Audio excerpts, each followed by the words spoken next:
Hi, good evening. Oh, buonasera, good afternoon. Buonasera, ciao. Ciao. Chi è? Mara Lapus? No, Federica Isola. Sì. Federica. Sì. Noi cominciamo qua. Non vi sento Non mi bene. sento bene. Ci senti? Allora, Good afternoon. Good afternoon. Good afternoon.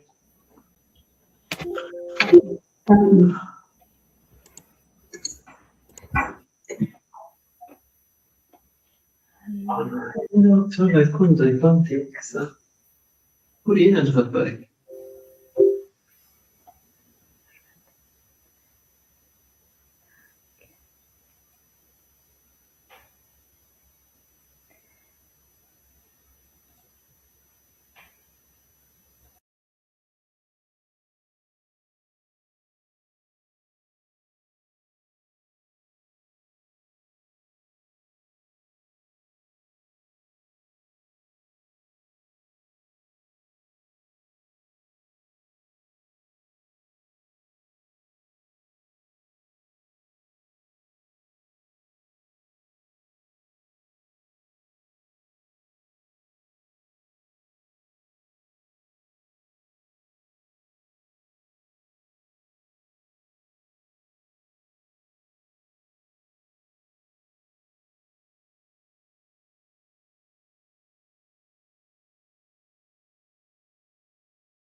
Federica Isola presenta uno. Sono tre.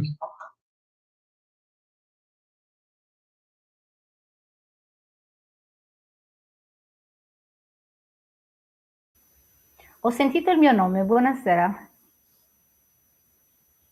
We were checking the presence compared with the program.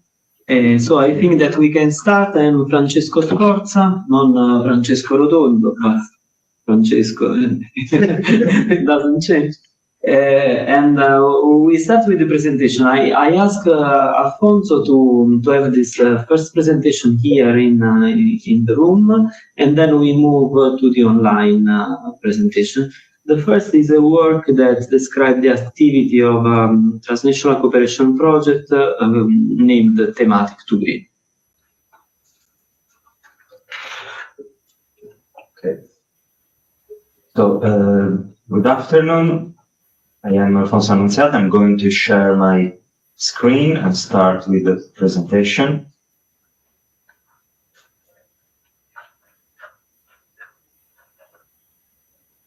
Okay.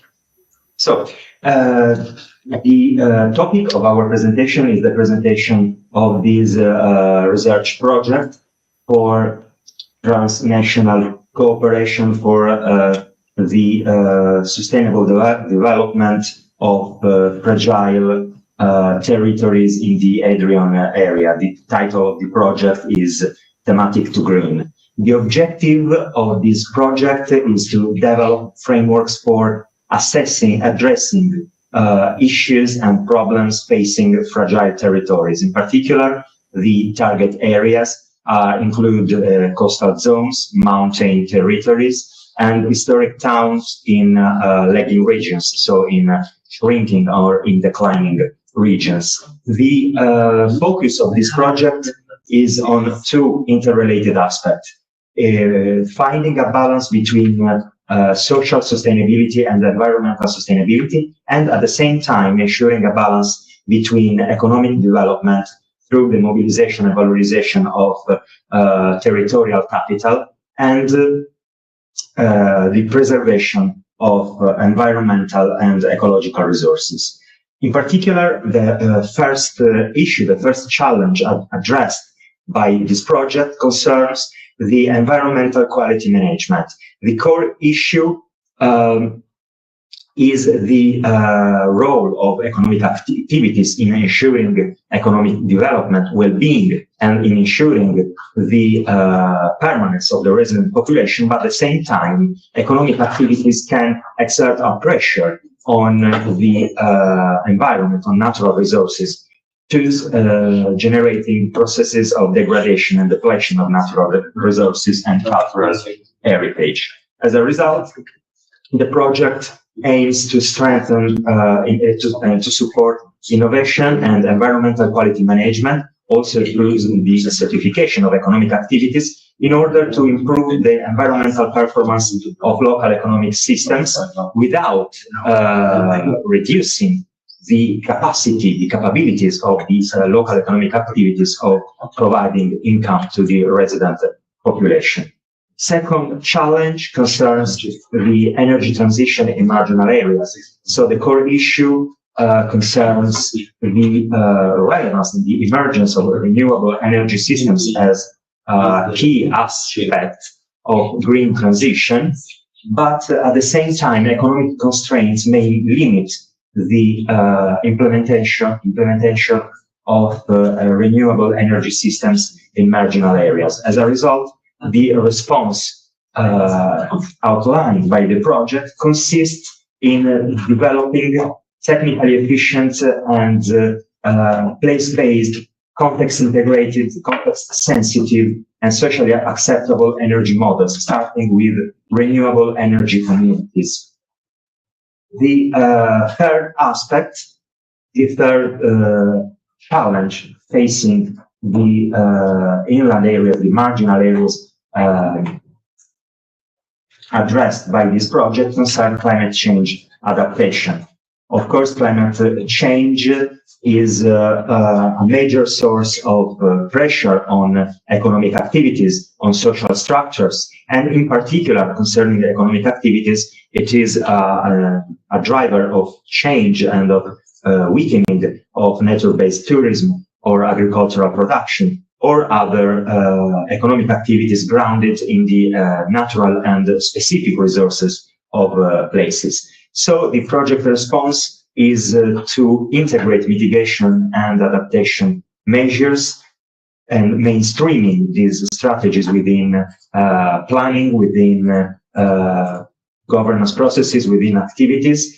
So merging the adaptation to climate change and the creation of new employment opportunities and of new economic activities through processes of innovation and place-based action aimed at valorizing local resources. So the strategic objective is to adapt production processes, services, and promoting innovation strategies to reduce vulnerability.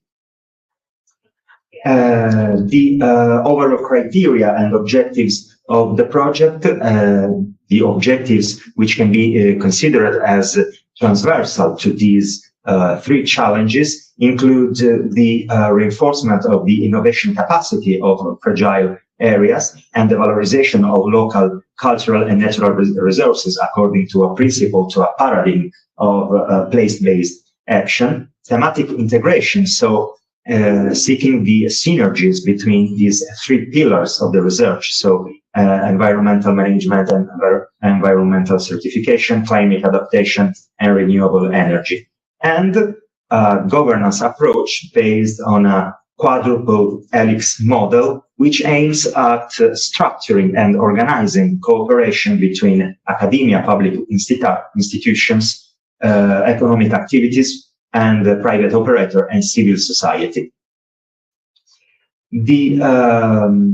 From a methodological perspective, the Thematic to Green project encompasses three core principles: systemic perspective, as also stated before, so the integration between the three challenges and the three priority actions of the project; institutional suitability, so supporting public institutions and micro enterprises with limited institutional capacity and limited resources to develop processes of innovation. And the third aspect concerns the capitalization of knowledge and operational experience, and also transnational networks built during previous research experiences. From the point of view of the organization of the project is based on three work packages. The first one concerning the environmental quality certification, which aims to produce as the main output a support platform and transferable, replicable joint solution for applicable in all the partner regions, so using transnational cooperation as a driver for promoting and structuring change and innovation.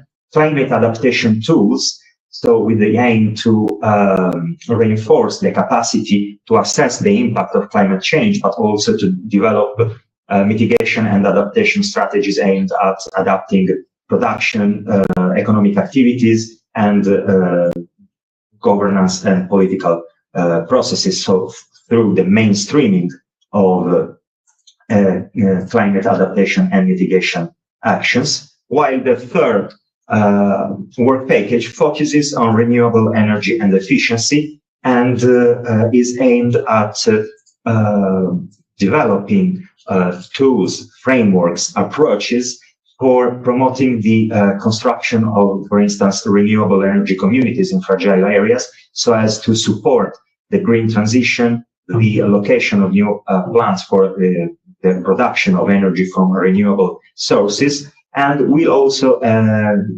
focus on the development and testing of pilot actions.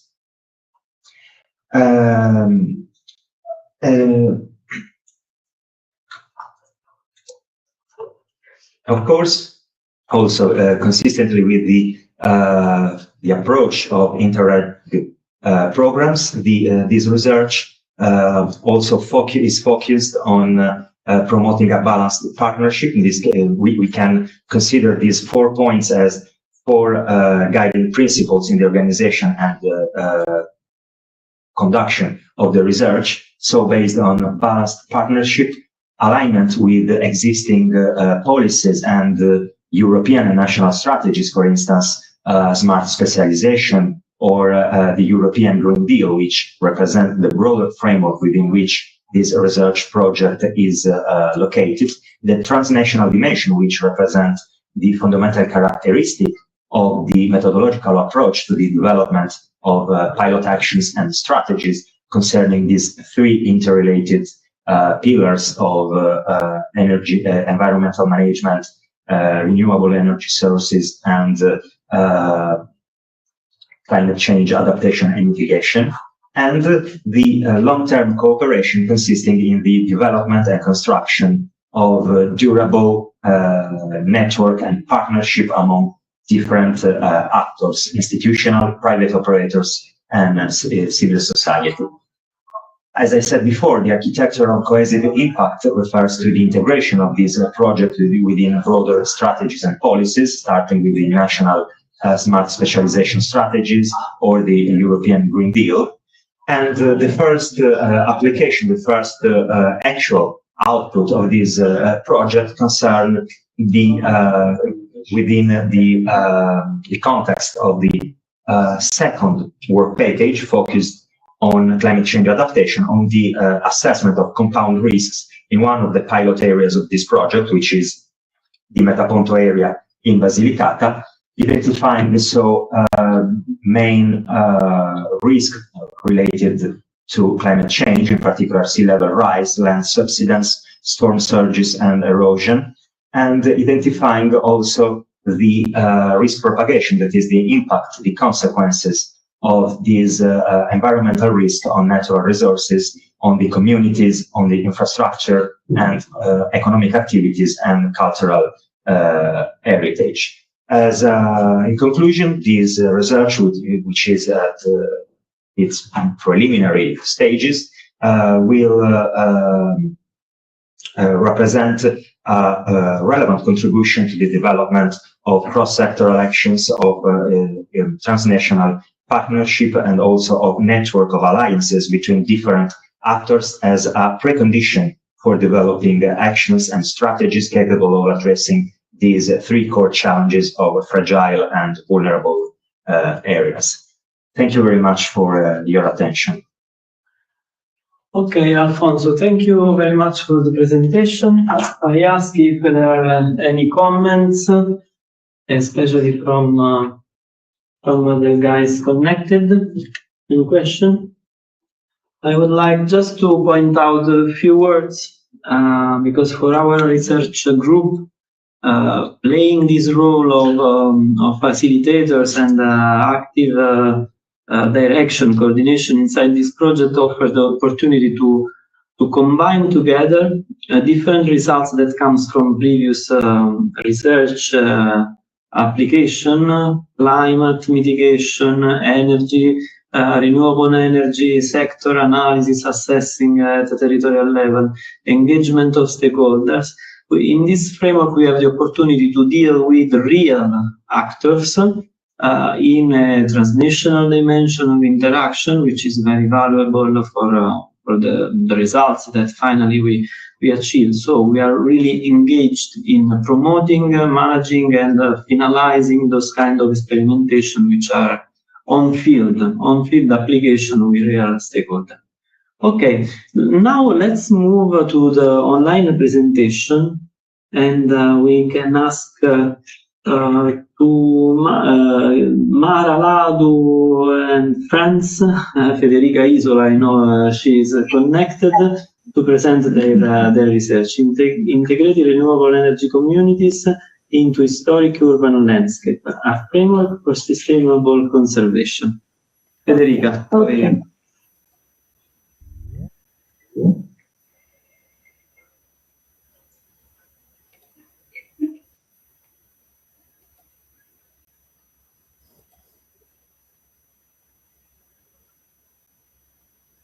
Can you see my presentation? Will you see? Yes, it works. Oh, thank you. Good evening, everyone. I'm Federica Isola from the University of Cagliari. And, today I'm going to present a project with my colleagues Mara Ladu, Ginevra Balletto, Alessandra Milesi, and Emilio Ghiani. Thank you for the opportunity to present our work. I will introduce the HARB Air EC project, which investigates how renewable energy communities can support the energy transition while preserving the cultural and landscape values of historic urban areas.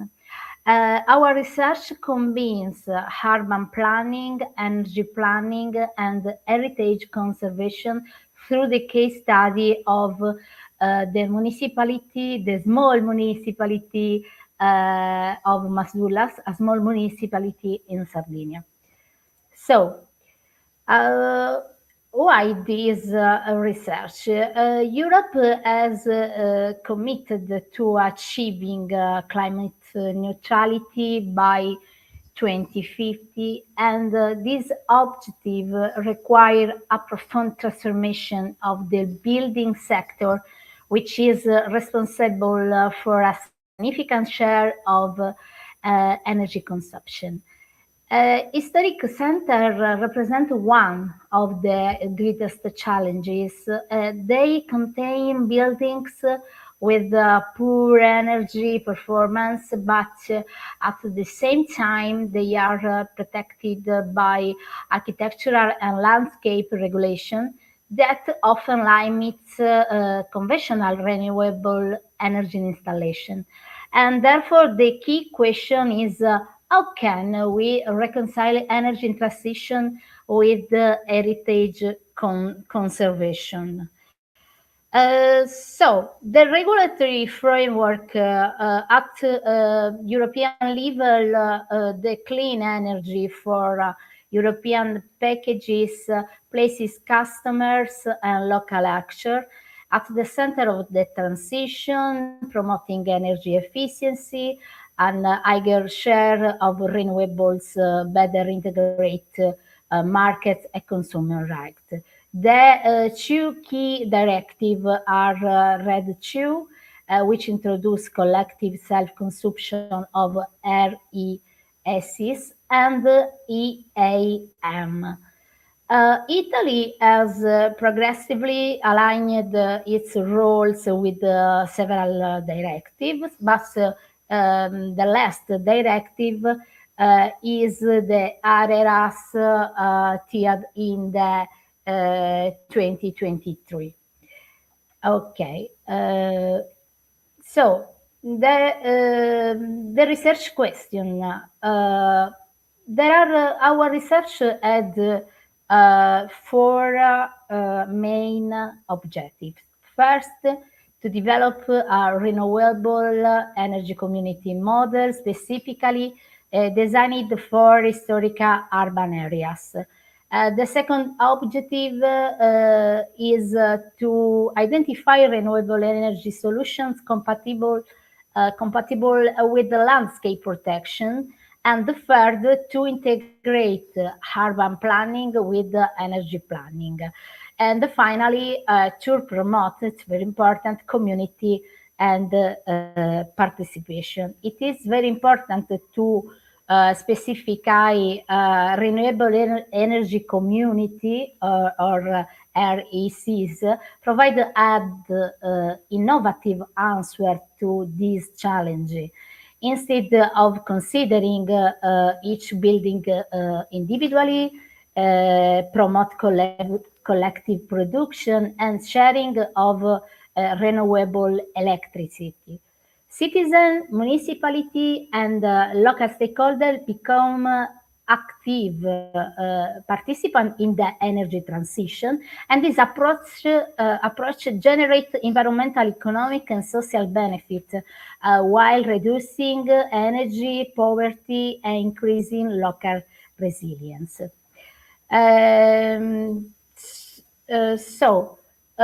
What is the ARB REC project? The project was developed within the HAINS program funded by the European Union through Next Generation European Union, and the project proposed an interdisciplinary model integration where urban planning,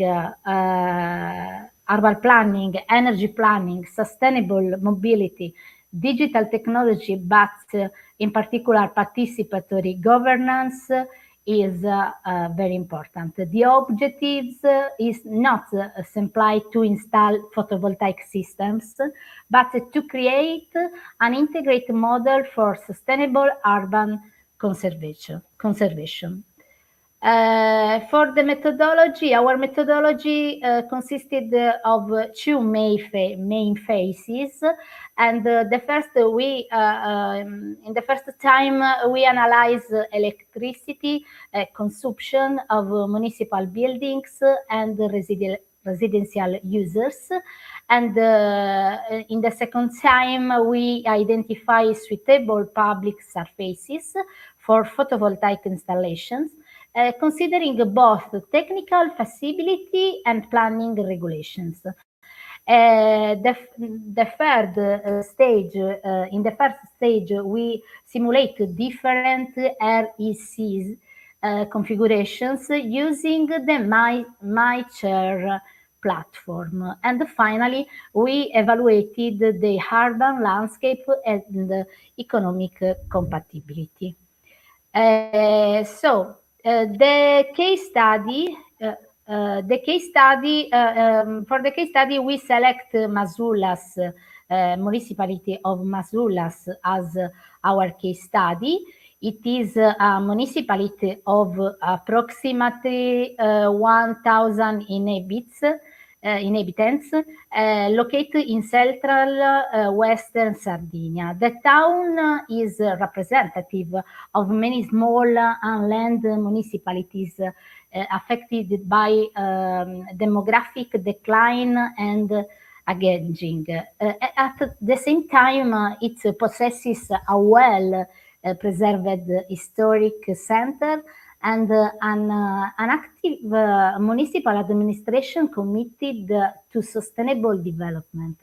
And this characteristic make Masulas and an ideal laboratory for testing innovative REC models.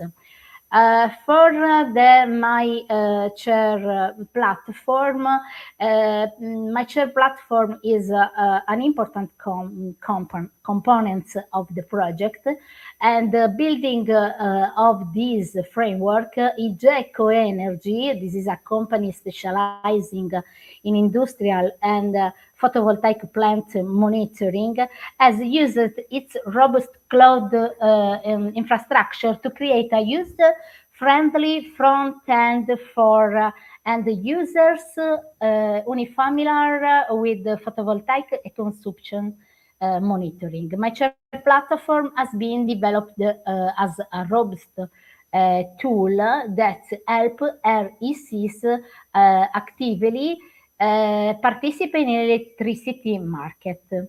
And this photovoltaic capacity storage system and community configuration can be compared to identifying the most efficient solution. Okay. And for the main result, the optimal configuration included a photovoltaic system of 60 kilowatt peak, together with a battery storage system of 140 kilowatt hours. And this solution was able to achieve approximately 55% energy self-sufficiency, and more than half of the electricity consumed by the community is therefore locally produced and shared. Some urban planning implication through these main result. One of the most interesting outcomes concern urban planning. And municipal buildings have become strategic energy hubs. Their roofs and public spaces provide renewable energy not only for themselves but also for the wider community. And this change the traditional role of public buildings, transforming them into key infrastructure for local energy transition. And what is the innovative aspect? The innovative of urban REC is not limited to technology or the installation of the photovoltaic system, but it is mainly institutional and territorial important. We move from individual photovoltaic installation toward coordinated planning, and these reduce visual impact, improve landscape quality, and promote a fair distribution of energy benefit. Public administration become facilitator of collective action rather than simple regulator. There are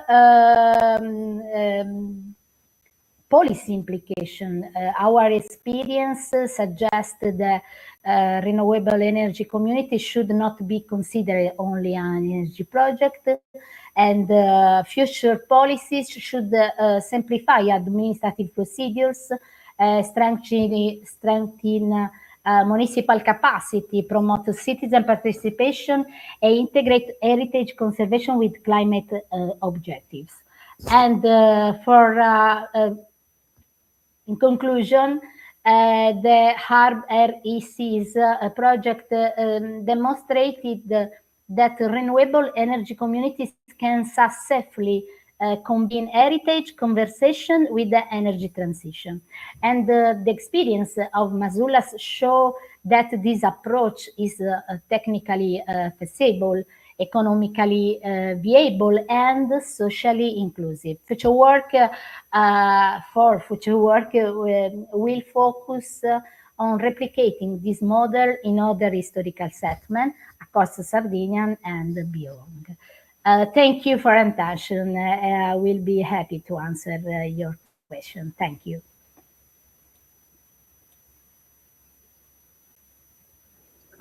Thank you, Federica, for the presentation. Thank Any you. question? Any question?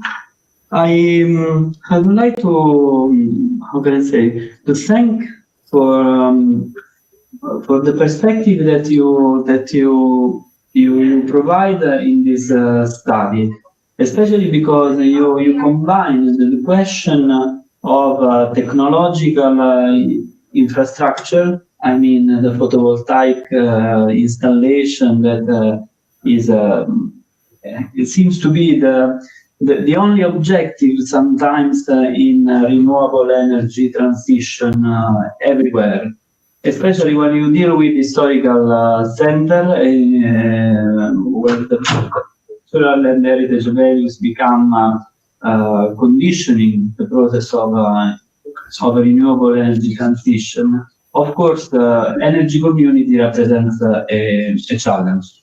And the perspective that you gave was to consider this process not only as a technological innovation for building, for also consumers and residential needs for energy, but as a planning approach. There is a new dimension that we should include in our technical elaboration, ensuring people the opportunity not to choose energy community and to have the right to be connected with this system and to benefit directly against the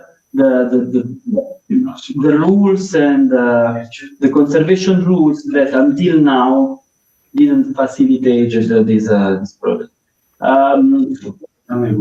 There are some problems in agreements that are beyond the energy community, because the formal agreement between prosumers, consumers and producers of energy, and the local administration or private agencies that are included in this system are still partially solved, but locally have some restriction. Do you experience something about that? So the management. Okay. Hi, Mara, and it's possible. Mara is PI of this project. Can you answer this question, or Mara?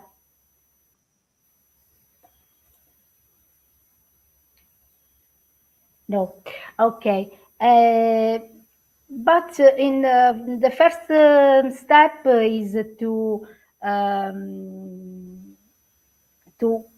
participate the citizen, but for a strong normative framework in Sardinia, but in Italy in general, there are serious problems of to integration this technology in the historical center. But the citizen, there are a serious problem to installation photovoltaic or another technology system. And for resolve these problems, it is necessary to the company energy coordination. In this project, they used the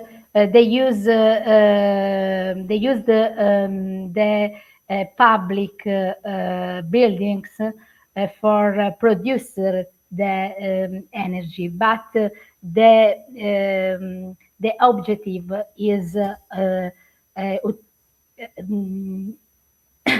is important to utilize the building, the private building of the historical center for the producer and customers. Okay. Okay. Thank you, Federica. Now we can go to the next presenter. I see connected Andrei.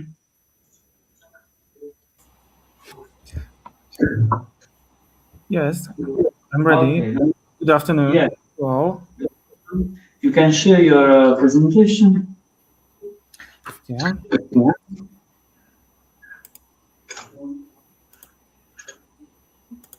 Okay, I have the first question, if the audio is good and if you can see my presentation. Yes, we can see everything works. Okay, you can start. Thank you. Okay, perfect. Thank you so much. First of all, I would like to introduce maybe myself and our team. My name is Andrej Mittal. I currently work as assistant professor at Balázs University in Košice, Slovakia, at the Faculty of Public Administration. With my colleagues, we focus on smart and green solutions based on the impacts of twin transition and triple transition. We focus on the collaboration of stakeholders, policymakers, private sector, and also NGOs based on different approaches such as smart city, green city, or a resilient city. In this regard, this is a reason why we choose this topic to maybe look more what really is blue-green infrastructure. I will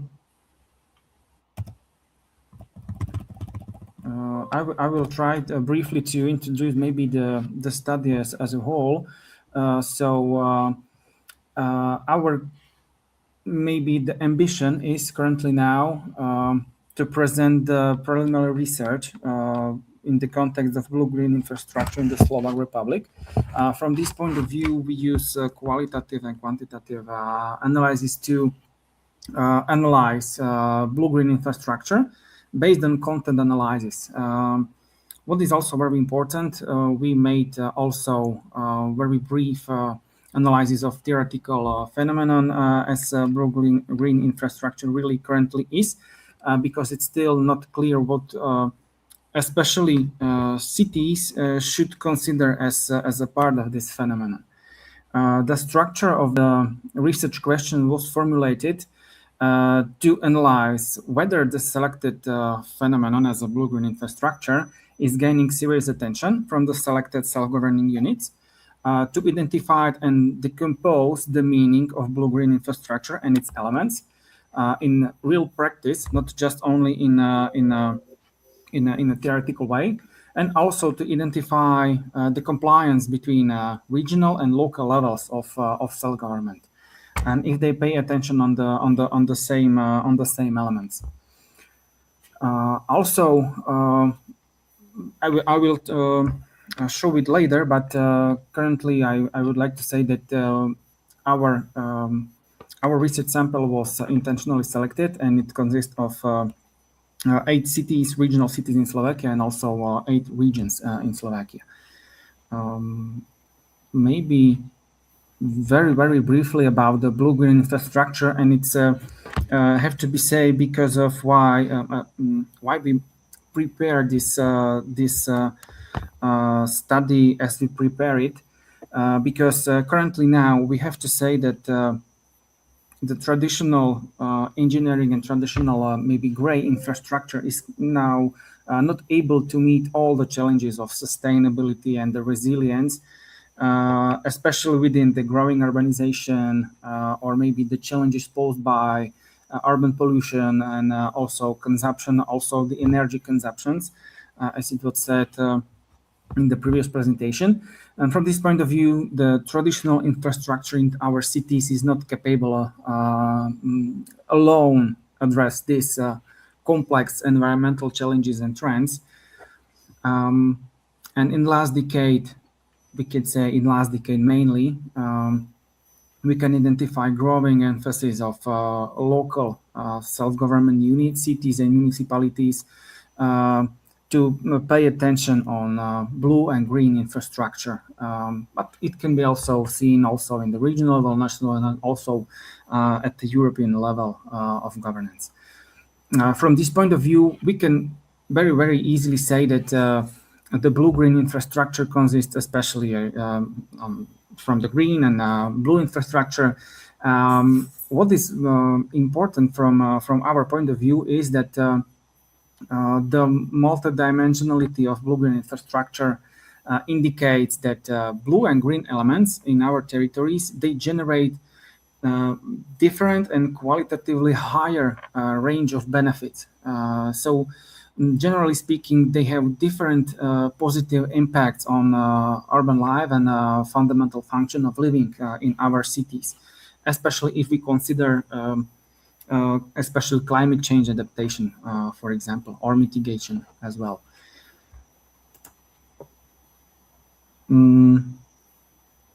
We could say that blue-green infrastructure is an important aspect of our urban areas, especially if we consider also the planning and also the implementation of public policies.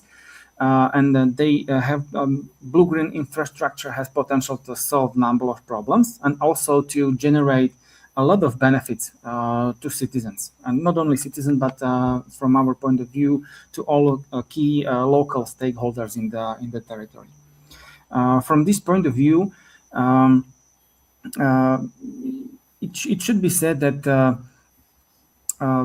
these benefits, as you can see on the slides, they are mostly mediated or moderated by 3 filters: framework in general, infrastructure as real elements, and also the institution and perceptions from the interaction between the citizens and cities or municipalities.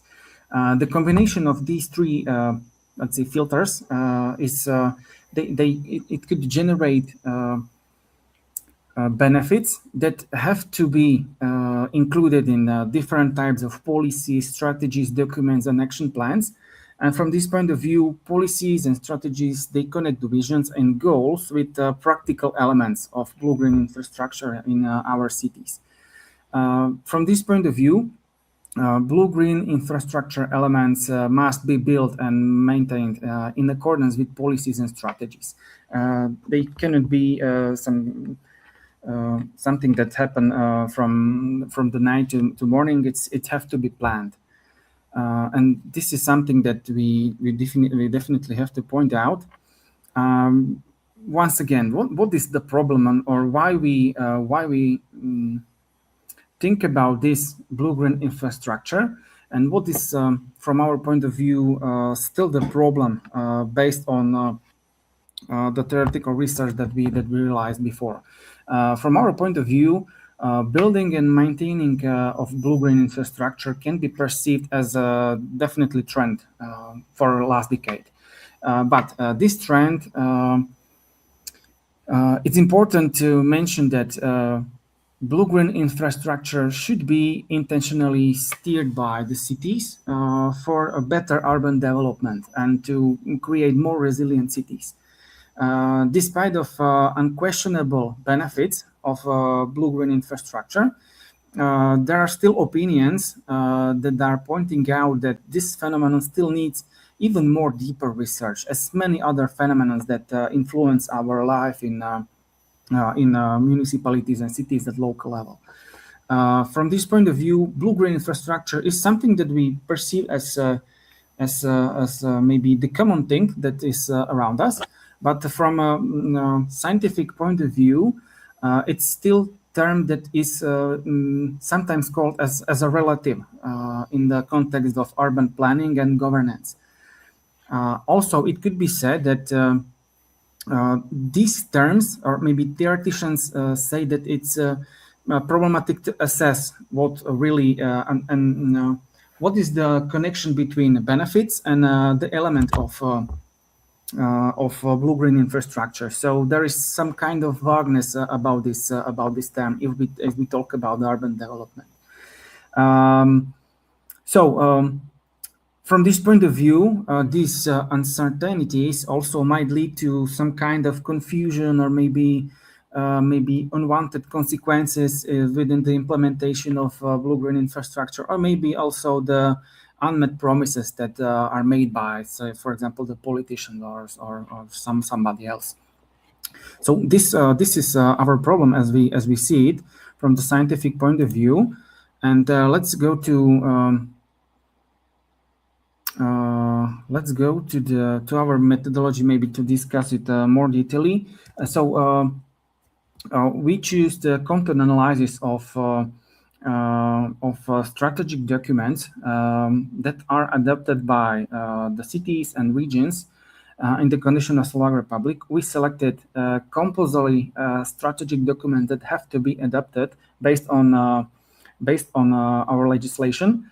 They are mostly called as plans of development or plans of economic and social development. We intentionally choose 8 regional cities and 8 regions in Slovak Republic and their strategies. You can on the right side of the slide, you can see the framework where it was adapted and when it is effective. It must be said, and justification of our selection must be maybe in the international context maybe more clarified. So we have to say that we choose our 8 regional cities because 20% of the population of the Slovak Republic lives in these regional cities. They are usually perceived as, or maybe they provide public services for a wider territory. And what is also very important, from the administration point of view, these regional cities are also the headquarters of self-governing regions offices. So this is very important, what needs to be said, why we choose these cities and these regions. And I think we could move to the results. We, based on content analysis, we have created or recomposed these clusters of blue-green infrastructure contents. It has to be said that each of analyzed document is talking about the blue-green infrastructure, what is very important to note. Maybe if I could mention some numbers, blue-green infrastructure is mentioned 71 times in the analyzed documents. What is also very important is to maybe how these clusters are composed, especially if we talk about, for example, the blue-green areas. They were mentioned 72 times, for example. Also, the composition of this is maybe interesting. The strategic documents are talking about the blue-green infrastructure, but they are also talking about the blue infrastructure and green infrastructure in different meanings. From this point of view, if we talk about the term green infrastructure, it was mentioned 75 times in analyzed documents. And if we talk about the blue infrastructure or blue elements, it was mentioned only 23 times. So it's from our point of view important disproportion between two parts of the same phenomenon.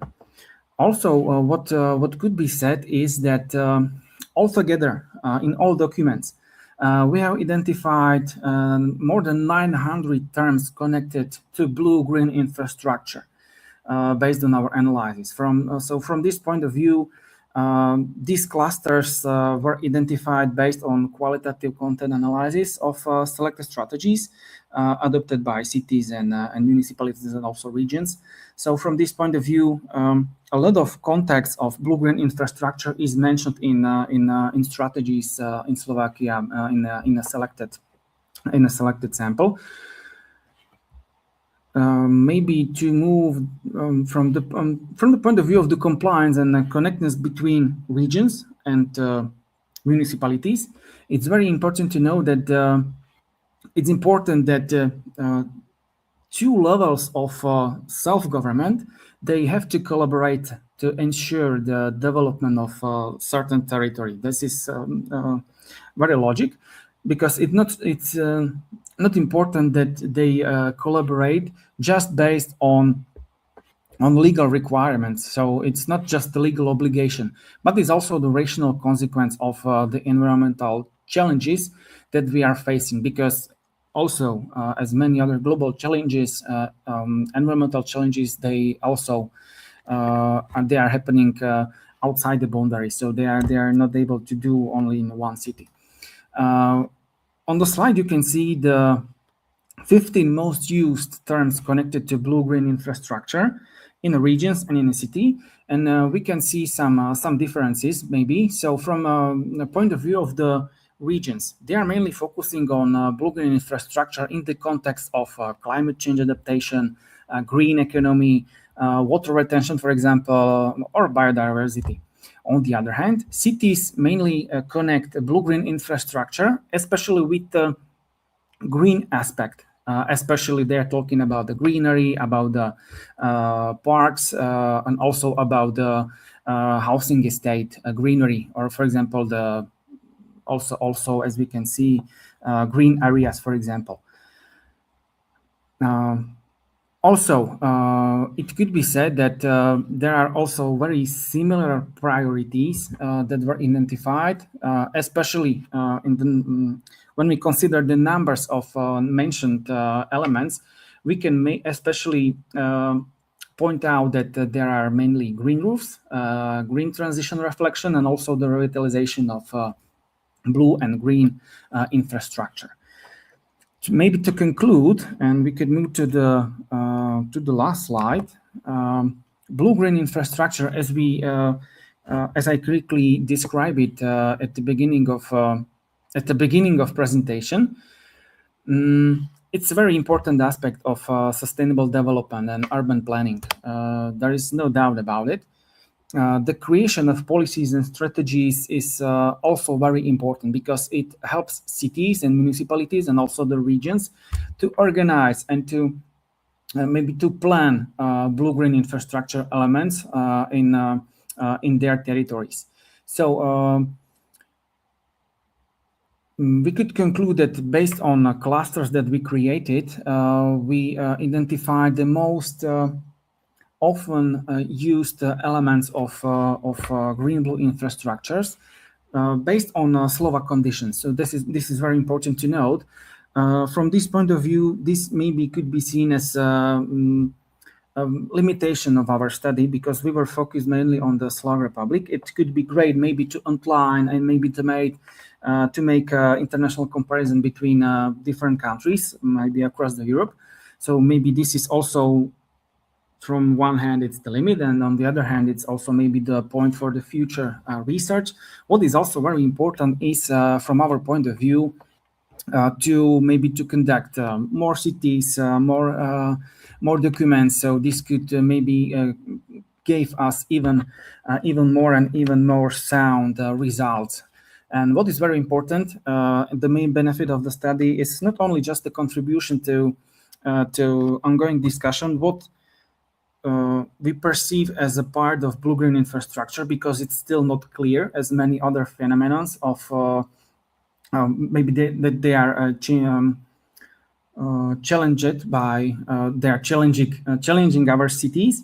But it's very important to maybe the benefit of the study is that it helps maybe from the practical point of view understand what policymakers maybe or the local politicians should do with the term of blue-green infrastructure, how it is important for their citizens, and maybe in the future, and the future research may be also focused on how specific elements of blue-green infrastructure are more suitable for different cities in different maybe locations, maybe different climate or many other things, maybe, for example, based on the number of citizens and many other things. And also it could be also very important if we maybe compare the new part of cities and maybe the old towns of our cities, especially the big cities or small cities. So from this point of view, thank you for your attention, and I'm looking for the questions. Thank you so much. Okay, thank you for the presentation. The topic is a really trendy topic, in urban design, urban planning. Planning and design, I would like to point out those two levels. I completely agree with you that in the early beginning of research also, the problem of identification and definition of the keywords or the elements that will be used in the progress of the research is very important since the beginning. And also for the issues of communicating with technical planning, design, technical scope to local administrations. What I am asking you, if you think that among the next stages of your study, the idea to deliver quantitative indicators that supports both planning and design in a specific context is on track, and how the local conditions, so we have to design in a specific place. We can refer to general categories, of course, but we have to design in a specific place. How this will force will condition your future development in this application? That's very good questions. As I mentioned it at the end of our presentation. From this point of view, our municipalities and cities in Europe, they are very different. Maybe it's very difficult to find two same municipalities or cities with the same conditions. From our point of view, maybe as you question, maybe it could be maybe very important to say where is the municipality that is implementing some specific type of a specific element. From this point of view, if we are talking about the parks, they maybe are not able to maybe bring so many benefits in some part of the cities. From our point of view, if we, for example, we are talking about the green roofs, they are mostly used mainly in new parts of city, in the new building, as a part of development of new areas in our city. It's sometimes it's very difficult maybe to implement it in old towns and in historical buildings. Also, what is maybe important, and that is also connected maybe with some quantitative aspects, how we can measure that the benefit of some specific element is real benefit. It's not just the spending of money and creation of something, but how it gives us maybe the result that it was good for our city and for the specific part of the city. So this is also very important to connect it maybe with, for example, the smart city elements, and maybe to monitor the temperature in the specific parts of the city, and maybe also to monitor the quality of air, for example. So this is also very important, and this is maybe what I mentioned. It's maybe not the technical part, but the part of the implementation. There's also, from the other point of view, as I said it during the theoretical slides, from my point of view, it's also very important. And Terry also said it, that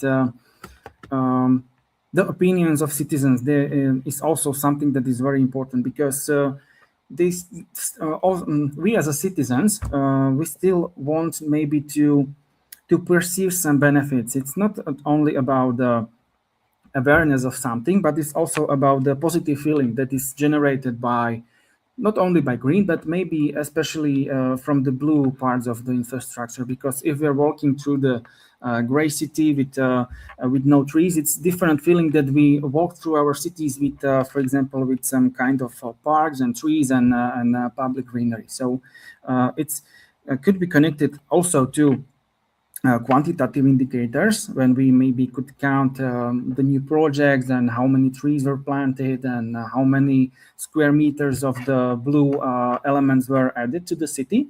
But it's also very important to mention maybe the feelings of the citizens and maybe the mood of the citizens, that if it's beneficial also for them, or it's just a solution that was adopted by the local politicians, that we are changing the environment in our city.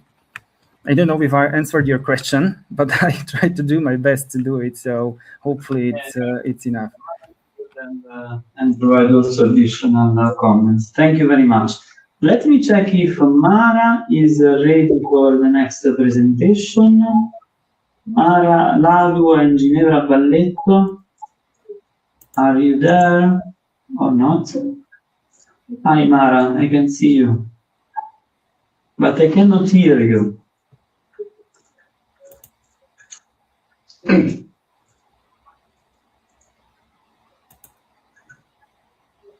microphone is not working.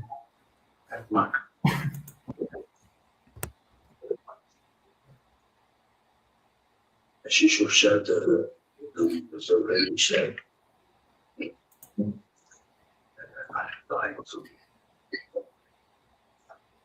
Not support you, Mara. You have to solve the problem there.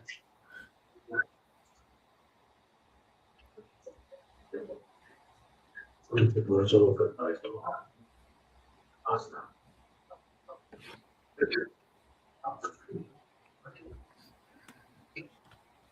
Perché se no si prende prima. Le stampe lei il problema.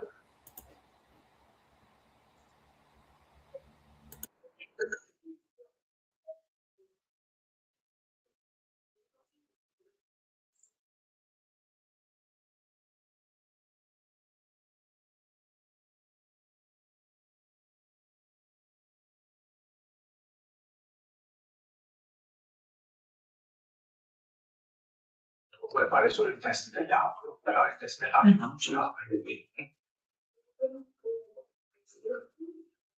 ti suggerisco di fare stop the camera, ti suggerisco di fare stop di audio. No?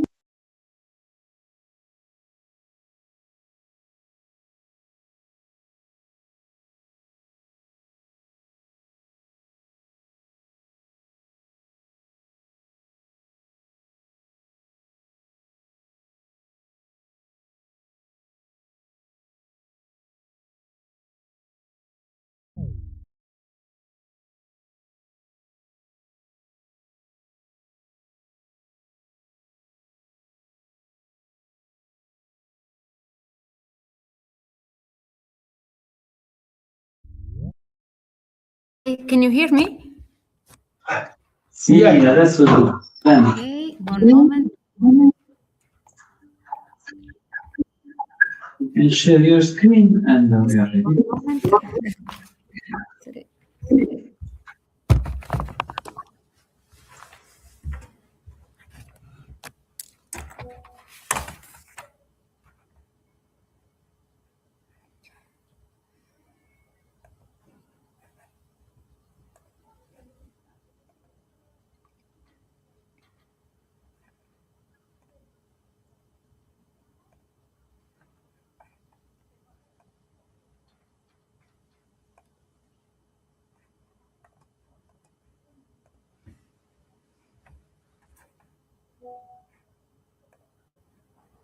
Okay, now you can see my screen. Yes, it works. Okay. Okay, good evening, everyone. So I'm Mara Ladu. I'm present a paper that I edited with the Professor Ginevra Balletto. So the challenges of urban regeneration between conservation and transformation in coastal areas. This presentation is organized as follows. We present an introduction and a theoretical framework, a methodological approach, then a relevant case study, and finally the results and the conclusion of our study. Urban regeneration has been at the core of disciplinary debate for more than 20 years, representing one possible response to the environmental, economic, and social challenges facing the contemporary city. In Italy, until the 1990s, spatial planning was dominated by the management of the built expansion, with the shift from an urbanism of urban growth to one of demographic decline and urban regeneration. New priority come to inform the spatial planning domain. The need to reuse the existing city to reduce land consumption, mitigate climate change, and improve urban resilience. The importance of moving from recovery or redevelopment action, often limited to the physical building dimension, to the concept of regeneration based on a systematic approach integrated social, economic, and environmental policies. The urgency of rethinking other parts of the city beyond the historic center, such as peripheral areas, urban voids, and brownfield sites, with particular attention to the public city component. The awareness of the role of participation and governance in managing complex processes involving a plurality of stakeholders, public, private, and third sector, together with the updating of the regulatory framework and spatial planning tools to make them consistent with the principle of sustainability. The debate prominently involves major sector organizations in Italy, including the National Institute of Urban Planning, the Italian Society of Urban Planners, the Association of Disused Urban Areas, as well as the National Council of Engineering and the National Councils of Architects. So we proposed the systematization of the key contribution for integrating the core principles into the planning policies and practices. So we can start saying that the National Institute of Urban Planning commitment to urban governance promoted an integrated approach to the design of the existing city, systematized in a series of official documents that highlight how urban regeneration should be understood as a new frontier of Italian urbanism. The 10 proposals presented by the Italian National Institute of Urbanism in 2017 outline an operational strategy to turn urban regeneration from an intention into a structural practice.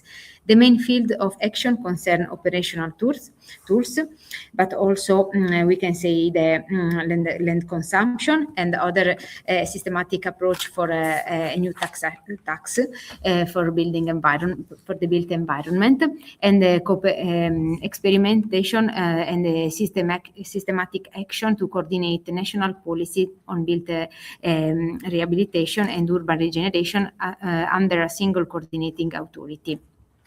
So we can say that the more recent bill on urban regeneration discussed by the Italian government in 2025 is largely the outcome of the disciplinary advances described. The text introduces a national strategy to bring net land consumption to zero by 2050 and establishes a national fund to finance rehabilitation of the built environment, energy efficiency upgrades, and systematic safety measures in municipalities. It also introduces volumetric bonuses for demolition and reconstruction, as well as specific incentives for relocating buildings from areas exposed by hydrogeological risk. Significant procedural simplification and tax advances are also provided, with the primary aim of improving quality of life in urban environment by integrating environmental, sustainability, social housing, and soft mobility. As regards the case study, within this framework, our paper explored the opportunity offered by urban regeneration, taking into account as a starting point the case of Villaggio Milano in La Caletta, Siniscola in Sardinia, one of the first tourism accommodation village developed in Sardinia and designed in the late 1940s by the Italian architect Carlo De Carli. From the 1960s onward, the coastal zone of La Caletta experienced a progressive spread of settlement, driven by waves of demand for second homes and by the growing centrality of seaside seasonal tourism in the local economy.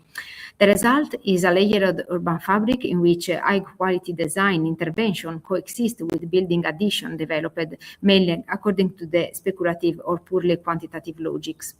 We analyzed the shift from a relatively compact settlement model to fragmented form of growth. This process is common to many Mediterranean coastal lines, but in La Caletta it takes a particular significance because it concerns a context in which landscape quality constitute the main resources on which tourist attractiveness has been built. The central issues for regeneration is not much how to grow further, but rather how to reconnect, selectively densify, and restore continuity and meaning of the space that are now interstitial. This study is the result of the contribution to the study day with the title Villaggio Milano by Carlo De Carli, the legacy of Sardinian first tourism settlement for the regeneration of the territorial and the enhancement of the landscape in La Caletta, Siniscola, held on 20 September 2025, which involved the researchers along with the local scholars, architects, and geologists.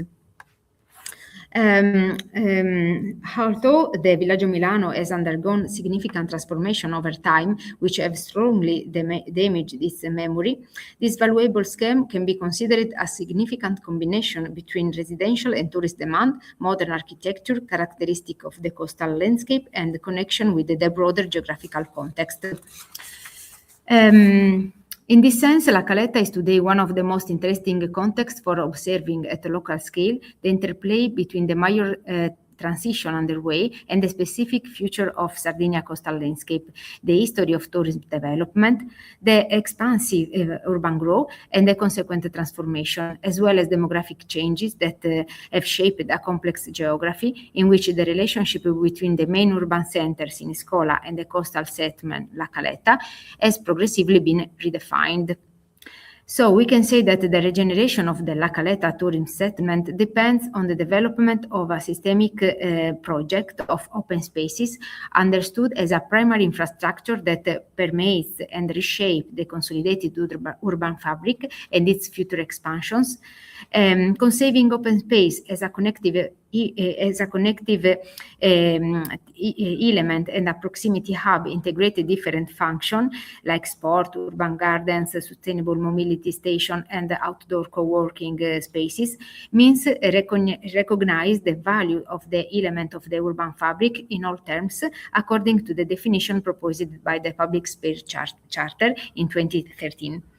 In this sense, the recovery of urban voids, the reorganization of pedestrian and cycle routes, and the strengthening of the relational nodes between La Caleta and the agricultural and mountainous hinterland of Siniscola become strategic actions. Systematically coordinating this intervention can reduce pressure on further undeveloped areas while helping to recombine a fragmented urban landscape, creating an infrastructure capable of responding simultaneously to the challenges of contemporary life, adaptation of climate change, social inclusion, and economic regeneration. An innovative element of the current framework is the digital transition, which introduce a new immaterial infrastructure. Connectivity maps reveal that accessibility is no longer only a matter of road infrastructure, ports, and parking areas, but also the data network and online services. The availability of stable and fast connection directly affect the ability to attract new residents, remote workers, and companies linked to the knowledge economy. In a context such as La Caleta, digital transition could shape into interesting future scenarios for deseasonalization of presence and for the integration of traditional tourism with a new form of staying that combines work and leisure. So digitalization, however, raises important question about social equity, and we can say that to become a lever for urban regeneration, digitalization should be integrated into planning practice, making connectivity a structural dimension of the territorial design. But along with the digitalization, the symbolic and cultural dimension that helps to define La Caleta identity cannot be overlooked to enhance an image that go beyond the physical reality, projected this place into the collective imagination of the unique landscape. This literary component, alongside the architectural history of Villaggio Milano and the evidence of industrial and artistic heritage, helps build a symbolic capital. The interplay between nature and artificial element, between modern architecture and coastal landscape, and between memory and contemporary tourism offers the possibility to image enhancement paths that do not reduce the place to a mere tourist production. So in conclusion, we can say that the consideration developed in this study suggests the need to reorient spatial planning approaches and tools to treat urban regeneration as a strategic opportunity to pursue sustainable development goals. First of all, the local plan can become the place where the value of Villaggio Milano and the historic coastal urban fabric is formally recognized, with specific protection and reuse regulation that encourage recovery intervention, qualitative densification, and the enhancement of public space, while discouraging further land consumption. From this perspective, the regulation of consolidated areas and more recent built environment should be informed by the objective of reducing settlement fragmentation, improving soft accessibility, and restoring ecological continuity. Alongside the local plan, a crucial role can be played by integrated regeneration policies developed through regional calls, European fund, and national initiatives dedicated to coastal areas and small urban settlement.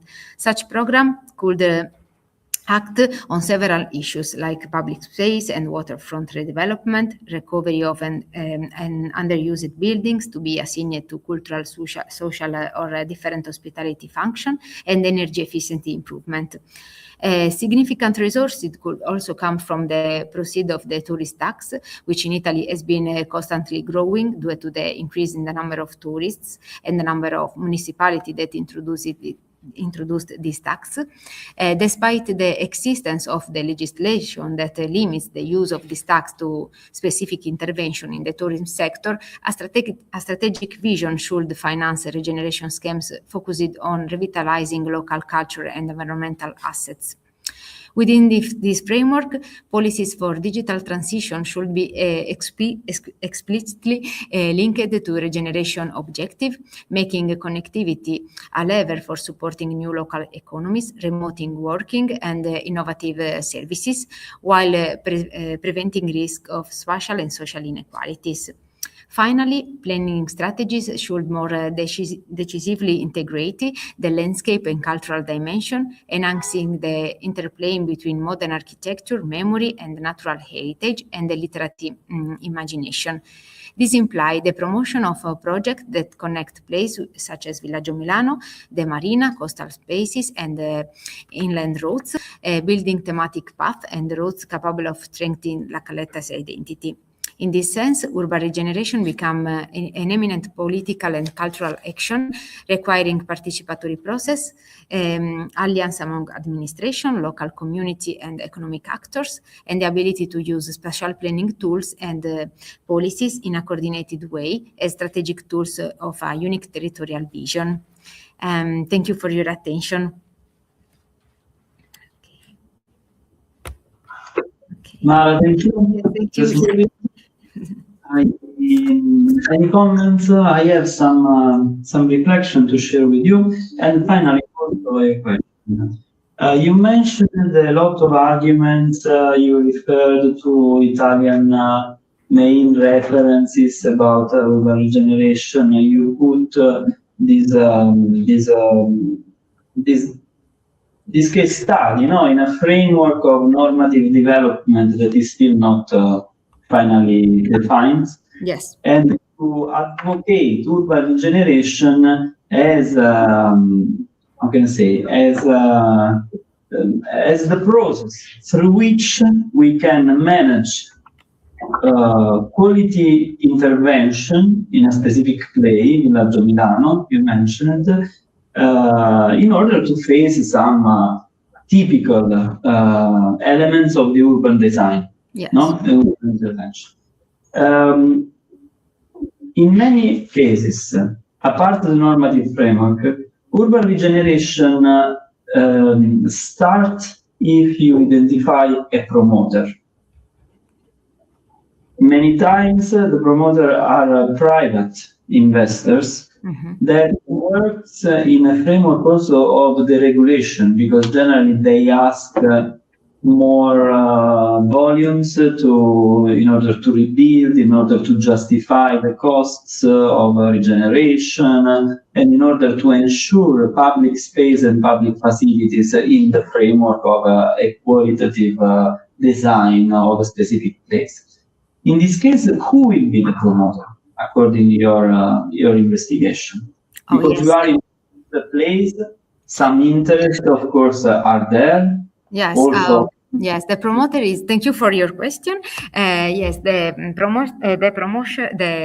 first actor that promote the initiative to enhance the identity and the legacy of Villaggio Milano is the local community that recognize the value of this first tourist village in the coastal zone of Siniscola, and the local community recognize the legacy of this scheme, elaborated by Carlo De Carli, and recognize even that during the last year a lot of transformation have invested this original project. So we try to call the local community organize a moment to discuss a study day exactly to discuss what is the most important thing to do to learn the approach that Carlo De Carli used in design this geographical context, but also how can we find solution for the future, because this is a place that is constantly in progress, because there is a strong demand for housing generated by the tourism flow. So we need to define a particular guidelines to drive the future development in La Caletta, and Villaggio Milano has been recognized by the local community as an example of settlement that can guide the future development of this place. So we try to integrate the most important principle that come from the disciplinary debate, and then try to apply in a local scale, taking care to the specific element that characterize this geographical context that is also mentioned by a strong literature in the past. So we try to adopt a place-based approach. And yes, but to answer to your question, the local community has the primary role in this initiative. Okay. Yes. Thank you, Mark. Thank you, very much. Thank you. Let's go on with the final presentation here in the room. I need a pen to transfer the. I can give you one.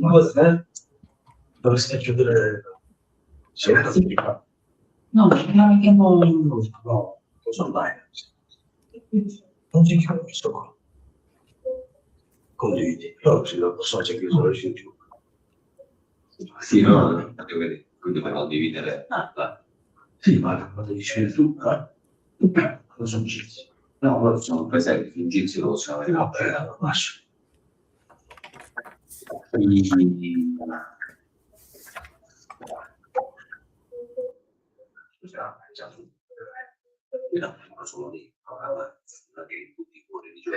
Okay, our presentation is data reconciliation, yes? Yes. Audit and harmonization pipeline for municipal geospatial data.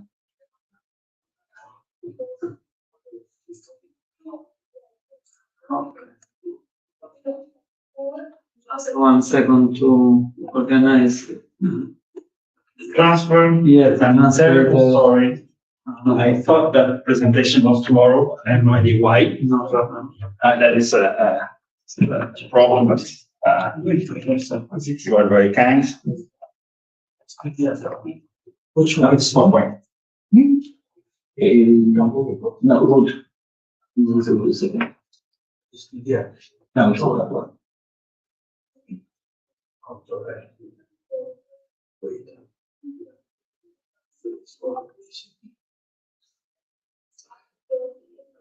Come si fa a togliere questo qui?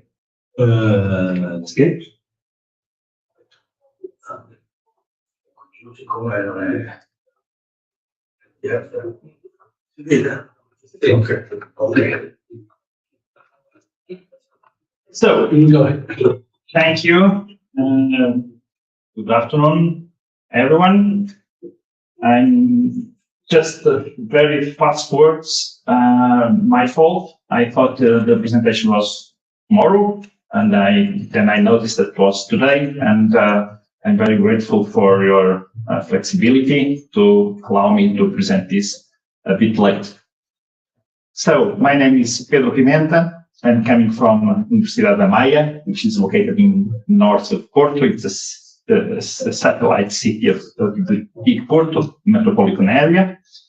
And this work, the work I'm going to present today, is the result of the first semester of work of a student that was working with us for the first semester, Rodrigo Mendes. And the purpose and the challenge was to reconcile data that was grabbed, that was collected from different sources. In the municipal context, there are some territorial data about points of interest that are published by different sources. And these different sources publish this data in a heterogeneous way. There are some authoritative sources for some part of the data.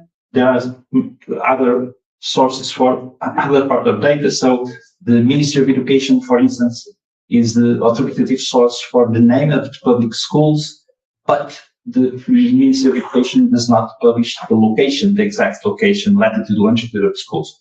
So, in a certain way, in order to have the full picture of this data, we have to go and to collect data from different sources.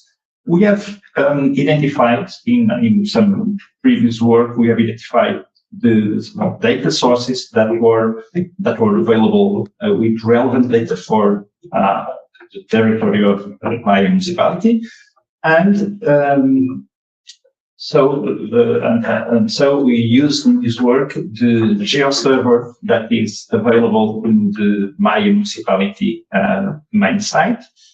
We get some GTFS data from the Porto Digital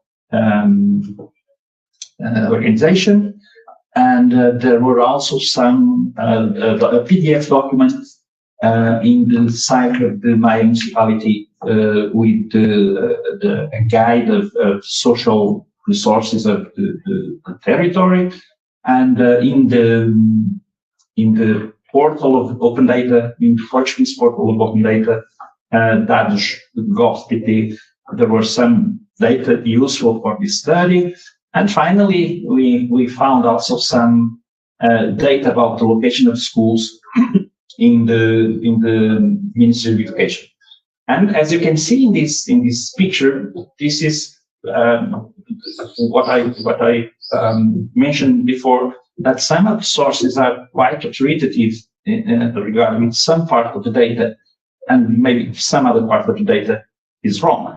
For instance, in the site of the Ministry of Education, there is the location of the schools of the Maya municipality, and of course, maybe for you it's not clear, but for us it's clear. The southwest point in this map is not in Maya territory; it's somewhere in Porto. So these kind of mistakes happen. And our purpose is not to find the origin of truth of the data, is just to reconcile, find what are the perfect matches are just okay. And if there are some discrepancies, we will report these discrepancies to the bodies that publish the data, just to make them aware that there are some discrepancies and they should correct the data.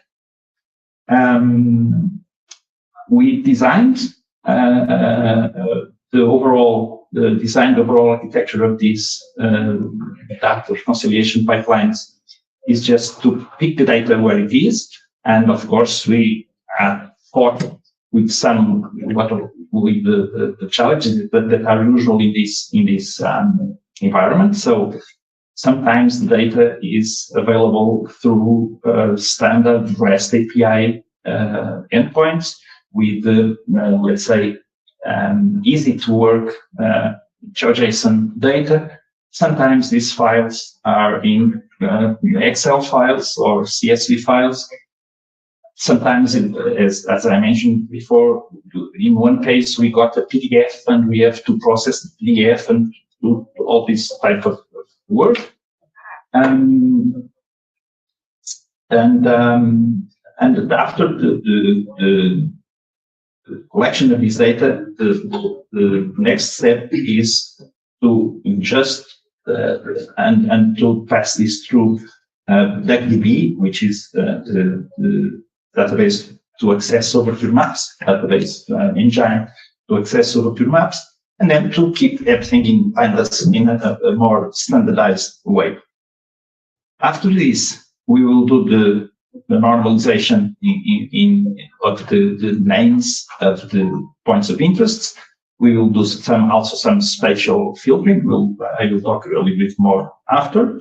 And then we will, in order to check if the information matches or not, for us, a match is when the name and the location are the same or within a given error. And if if both the name and location are within this threshold, we classify this as a perfect match. Otherwise, it is a conflict, and then we will see how to solve the conflict. The outputs of these scripts, these reconciliation scripts, are Google Sheets or Excel files where all these items are computed and shown for further analysis. So we want to keep a man in loop, a human in loop. and we will to do some volume maps and some Excel files. This step of processing, we have also published a formal algorithm just to make clear how we did this matching criteria, and we use the =sign function for the special proximity, and we use the Levenstein after some semantic normalization for the name of the point of interest.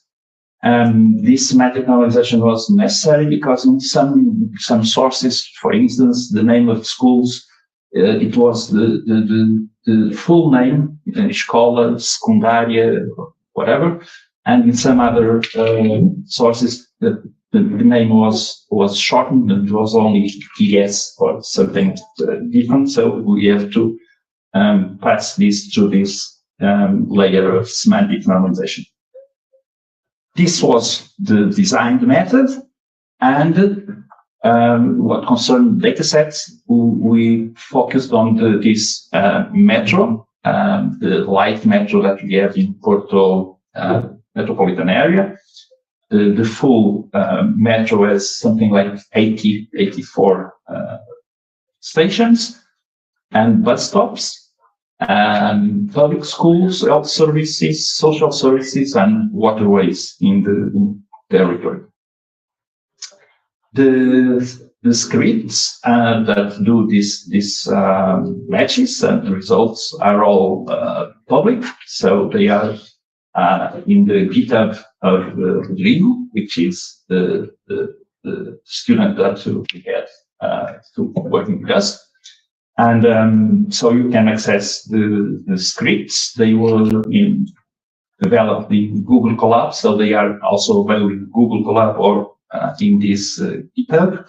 And you can also access through this GitHub to the spreadsheets where the matches or discrepancies are reported in detail. One example of the result that you can get in the form of the map is something like this that I'm showing. So if you combine data sources from GeoServer, the GeoServer of the my municipality, the OpenStreetMap, and the Overture, there are different matches. There are, in some cases, there are some missing points of interest, and all this led to this report on matches discrepancies.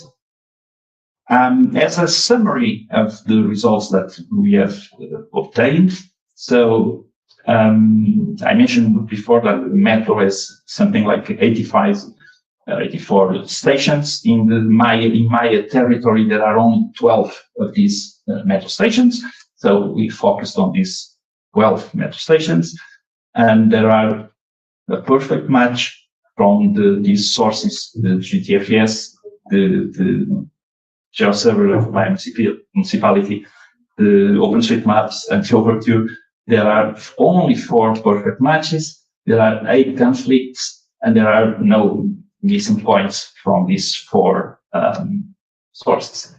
And for buses, we have 338 points from the GTFS that is published by the company that runs buses. But in this case, we had only 308 perfect matches. There are 27 conflicts, and even from GTFS and OpenStreetMaps, there are 3 stop buses that are missing in the OpenStreetMap. So this was our, let's say, our main result to see how these different data sources can conflict or are missing data or in the case of the perfect matches. So we have done this for the metro stations, for buses, for schools, for health services, and for the social services. And of course, across these different data sets, we have very different results in in what relates with the overall perfect matches, conflicts, or missing data. As a general conclusion, we can say that points of interest that are very related to the daily life of people, like bus stops or schools or health services, are very well represented in OpenStreetMap or in other crowdsourced sources, and other points of interest that are not so much interested, like the waterways, are not so well mapped in crowdsourced systems. We also found some, even in points of interest that are easy to map, like a metro station, we found some notable differences, like this 129 meters away. So there is, of course, an error, a large error in geolocation. In the data that is published by the municipality through his GeoServer, and in other situations we found even a situation where that was referring to a parish council. That is absolutely no match between the three sources that we have available. So this we can argue, or we can think that probably this parish council has changed place from one address to the other, and the data were not updated, and so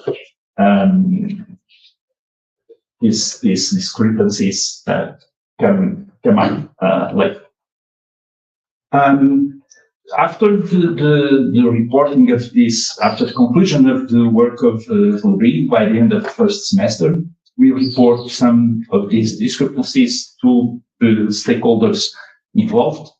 And one result that we can report directly is that in the site of my municipality, where previously there was this PDF which was hard to process, they have replaced that by a more, let's say, searchable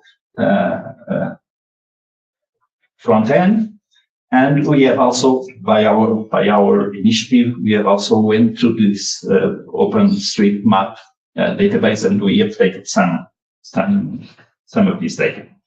As a future work ambition, we want to keep monitoring these discrepancies in a more regular basis. So we are still editing and improving the scripts. We are always looking for some other data sources that can be used to do these matches. We are really willing to incorporate, for instance, satellite data for at least some of these points of interest. We are willing also to collaborate with other universities or municipalities or stakeholders in order to apply this to other cities and territories, because we know that, for instance, in other cities or other countries, OpenStreetMap is more used, and so the points of interest of those territories are more rich than in our case. And of course, we are willing to continue to update OpenStreetMap in our territory, and we are trying to involve other schools. We are having some talks with secondary schools, just to check if we can reach students, children, and to bring them to this kind of civic or civic collaboration to use the crowdsourced tools to improve the quality of information that we have about our cities, our territories. And in fact, we have already started talking about territorial citizenship. So the obligation, let's say, that we have to keep the data informed, and we can also think about tourism offices of some municipality or some association of I don't know,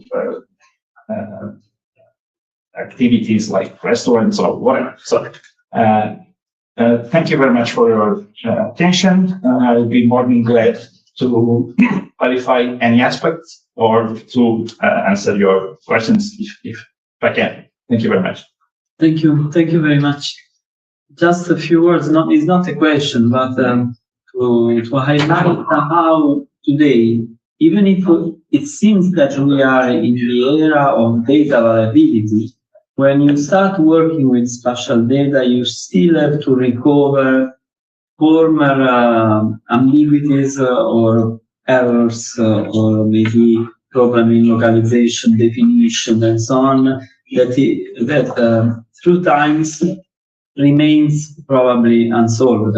We remember Inspire Directive, we remember the huge effort in standardization of spatial data on one side, and on the other side, the explosion of digital services and digital platforms that provide data, spatial data especially, but the geographers that want to account to the reliability of those information today has still to fight with this conflict in data reliability in terms.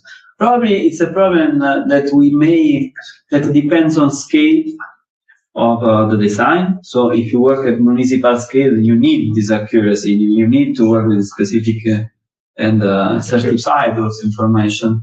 But we may also shift and include the uncertainty of planning as a part of the uncertainty in representation.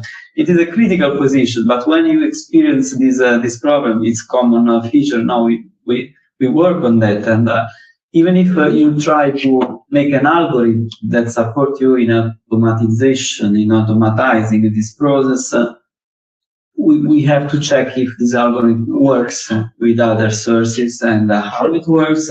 So there's a proper classification, and so we share the same criticality and the same process. So also teaching students, to be aware that data availability, it doesn't mean necessarily usability and the reliability of the data. And for technical application, this could imply a lot of problems in design. Thank you very much. Your comment. Yeah, thank you. Just to add to what you said, because sometimes things are not updated. And for instance, one, let's say a false discrepancy that we found is what is in the GFS that is published by Metro Porto, which is very, as you imagine, a very serious and updated company. The name of one of the metro stations is written, the name of that word is written in a very old Portuguese, like 100 years ago. So the way that word is written, it's not written like that. So you cannot search, you cannot deal with the data. Well, you deal because it's just a U that with an accent that we don't use anymore. But so it's searchable, we found, but it's not the way we write that word today. And the other thing is, for instance, when we talk about the location of the school, the municipality services drop the latitude, longitude on the center of the school, on the center of the polygon, on the centroid of the polygon. And data from OpenStreetMaps puts this location on the entrance of the building, because it's it's useful for the people to know what is the entrance of this school. So as you were mentioning, the semantic of the data, maybe we need to refine this. So when you are talking about the location of school, do you mean the centroid of the polygon or the main entrance of the building? So, but we are aware of these challenges. The Inspire has now some kind of a new life with the GeoDKTP. So the DKTP catalog schema is now updated to include also GeoDKTP. But yes, the challenges are there, and we are trying to not to solve them, but to show them and to share them and to invite publishers to harmonize or to update. Okay, thank you very much. Excuse me. Yes. I've heard, I'm not very expert, but I've heard the perfect matching. And since I study graph theory, perfect matching is something related to the matching theory. So maybe you should look at it. Okay, thank you. You're welcome. Okay, I think that we can close the session. It's okay. Thank you very much. All the people connected online and all the people in the room. Thank you very much. Thank you. Okay. Thank you. Bye.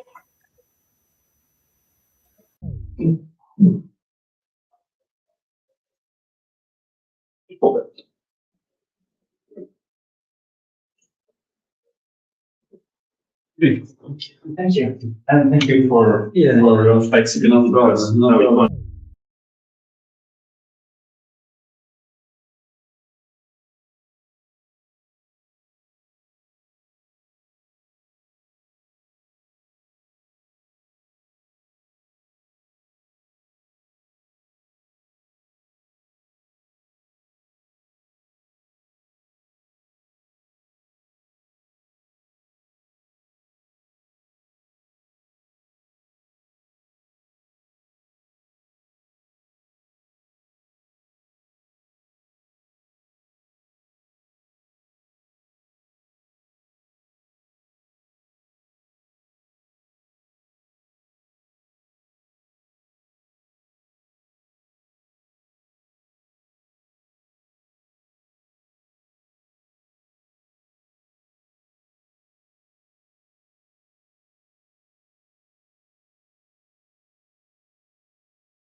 Hi.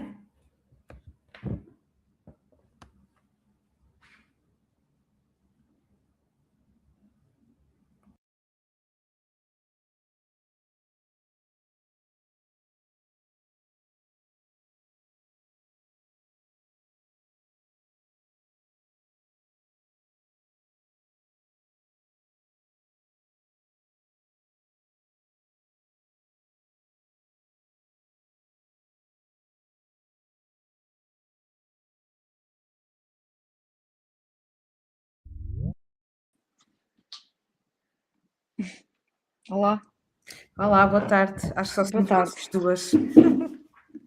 As outras são todas presenciais, sabias, Dara?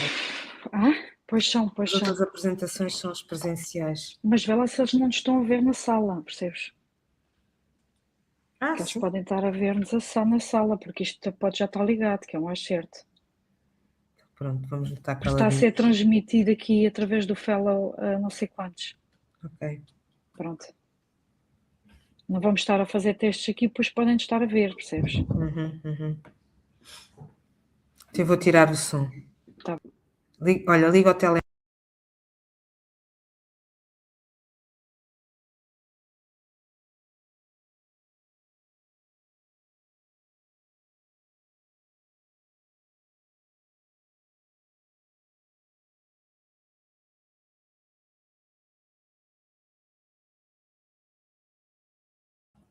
Dora? Liga lá o teu Sim. telemóvel, está Sim, desligado. já liguei, já liguei, já ok. liguei.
Is the field.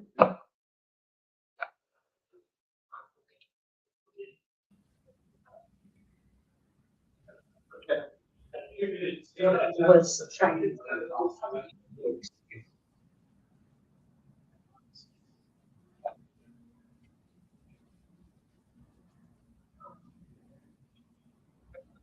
I don't know if you pressed on.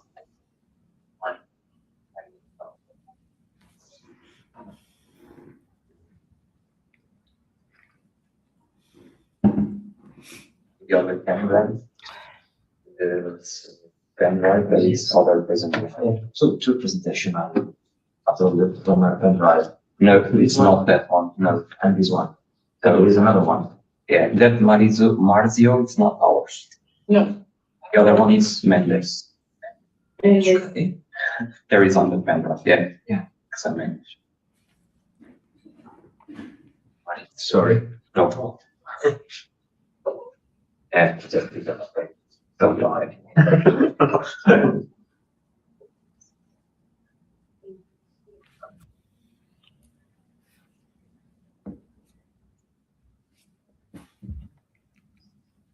I can start talking.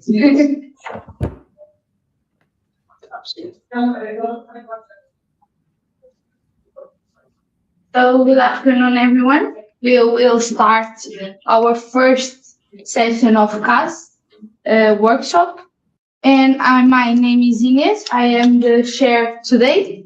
And the first presentation of the session is from forecast difficulty detection via latent geometric in N bits from Laurian scale for the first author, but the presentation is done by Pedro Oliveira.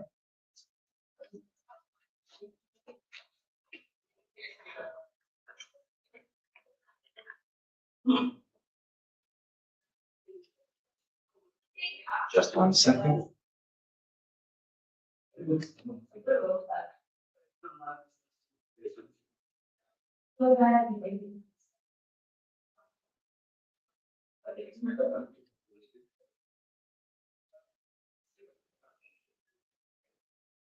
Technical part is always A bit a tricky, problem. always.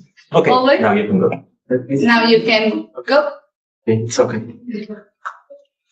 Thank you, everyone. Good afternoon. My name is Pedro Oliveira, and I'm here today to present our work entitled Forecast Difficulty Detection via Latent Geometry in N-bits. So regarding the motivation of our work, nowadays, many companies in our society using forecasting models in critical decision-making process, for example, in health or in finance. But the majority of these models only give us a prediction, a numeric value, for example, but don't give us explainability or interpretability. That at the moment is very, very important to understand our models. But existing uncertainty methods that require this kind of methods like Bayesian inference, ensembles, or multiple forward passes.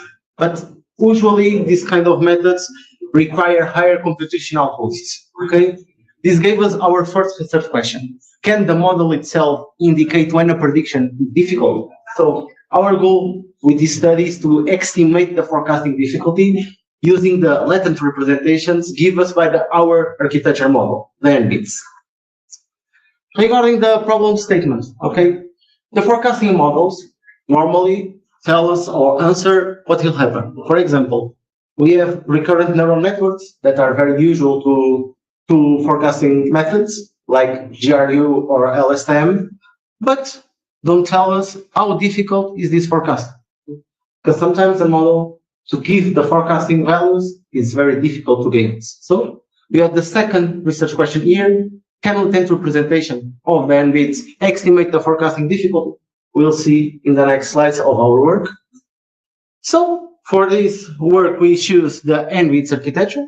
And why we choose this architecture? The first thing is because it's a state-of-the-art forecasting model, a univariate one. The architecture itself are interpretable. Okay, you have things inside the architecture to give the interpretation and the explainability itself. LSTM on GRU don't have inside of the architecture these kind of things. We have the trend and seasonality composition, and we produce latent coefficients. These latent coefficients is important because can be used as a latent representation of the model to understand the difficulty of the forecast. Here we have the general architecture of n bits that are composed for different stacks.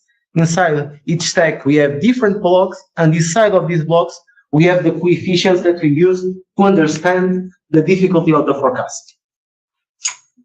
So the main idea of our work, the research hypothesis, is forecasting difficulty can be estimated from the geometry of the latent space learned by the interpretable n-bits models.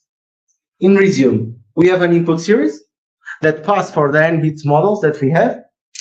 We extract the latent coefficients. We apply latent geometry. In your case, it's a new score, and we evaluate the difficulty score. And we have intuitions about that. Other forecasts, namely, our forecast normally requires greater latent activation. With higher latent activations, can indicate higher representational efforts. So, with this information, it's important for us because may can serve as a proxy for forecast difficulty. That is our main goal here. So here we have a proposed pipeline, our workflow. Okay. First, we start with the forecast with n-bits. Okay. Its whole architecture. We extract the coefficients inside the blocks that are inside the stacks. Okay. In the seasonality and the trend stack. We build the latent representation with coefficients vectors, L2 norms, or vector of blocks-wise L2 norms. Then we compute the difficulty scores here, okay, with different values, radial norm, kernel density estimation, and Gaussian mixer model. And finally, we evaluate the forecasting difficulty. Okay, in our work, we have two different approaches, the latent space and the input space methods that we compare each other to understand the impact and to understand which has better to forecast difficulty. So in our work, we proposed a latent score from latent coefficients to difficulty. Okay, just like I said before, the n-bits architecture produce coefficients in each block. Okay, we propose a radial norm that for each block we calculate the Euclidean norm, and we aggregate into one score all the aggregate scores of the blocks, okay? Because this measures the magnitude of the latent activations. It's our proposal compared to the others, okay? And we compare to the input space. Okay?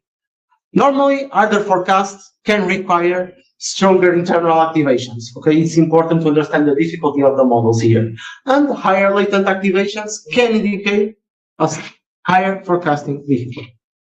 So, in our work, just like I said before, we propose a latent score, radial norm, that are a geometric score, compared to the other two latent space, okay, the GMM and KDA, but these two metrics are probabilistic scores, and we compare with the input space, variance and amplitude that are statistical ones. If you can compare with the explainable AI, okay, the input spaces are on top approaches, okay, without training of the model. The latent space are post-hoc approaches before the training of the model. So, with the comparing of the latent space and the input space, we can't replace. Okay, you need to understand if the input space we can have the same seasonality and trend after the training. Okay, you can capture the difficulty of the forecast. So, regarding the experimental configuration, we use a M4 dataset that is a benchmark time series dataset. We have different series here, monthly, weekly, and yearly, with different configurations, look back with different values, 2, 4, and 6, and different losses, 2, MAPE and MACE. To evaluate our methods, to score the difficulty of the forecast, we use the Spearman correlation and the ROC AUC. Regarding the difficulty, we use the top 10% forecasting errors that the 19% of. To understand if the latent representation can organize the difficulty in the forecast, okay, this year we use the TCN projection just with the coefficients that we extract from the models, okay? I know that maybe can't see very well, but here and here we have two different series, monthly and weekly.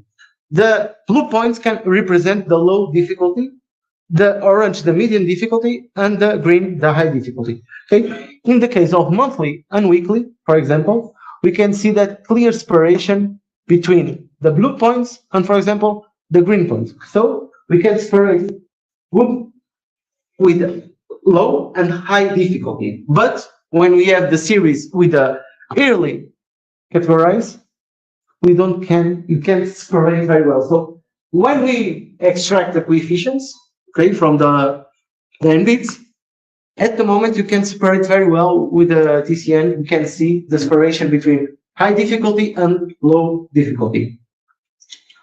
After that, we compute the score distribution with the KDA, with the GMM, radial norm, and the other two input spaces. Here we have different box plots for each method, when 0 represents easy forecast and 1 hard forecast. We can see here the first three at the top are the latent space. In the radial norm, we can clearly separate the groups, hard difficulty and easy forecast. Okay?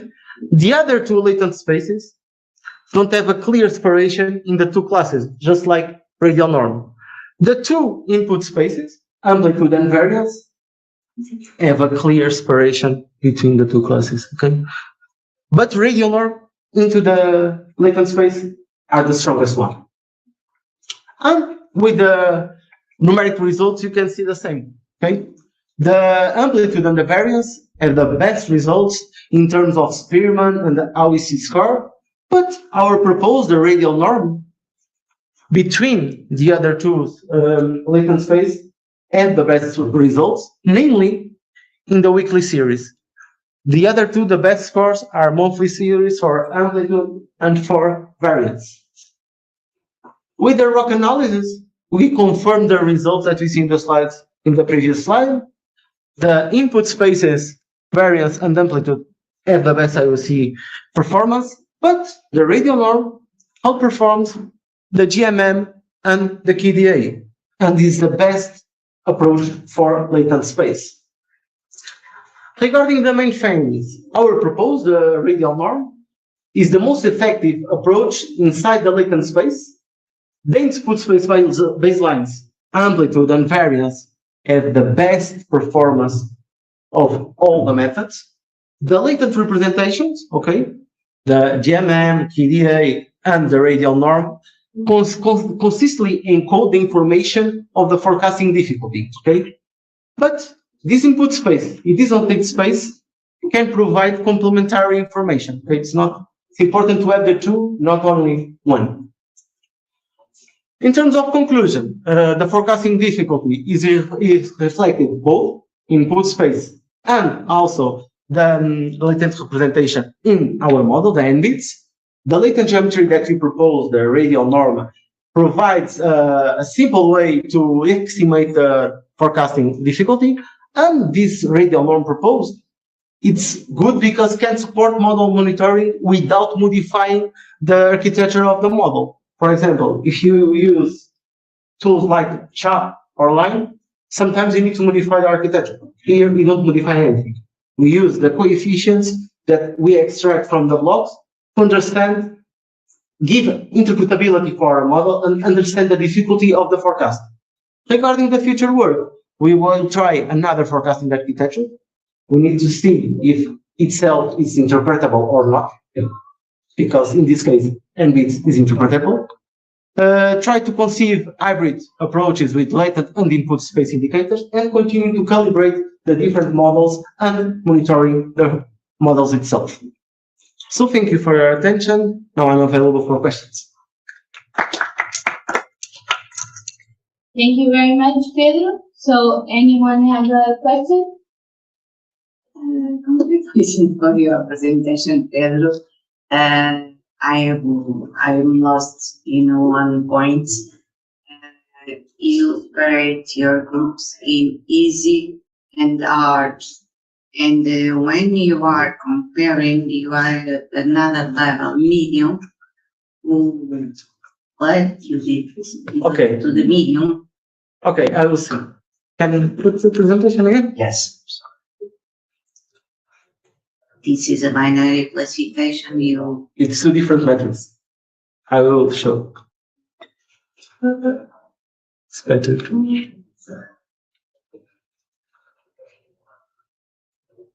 Okay.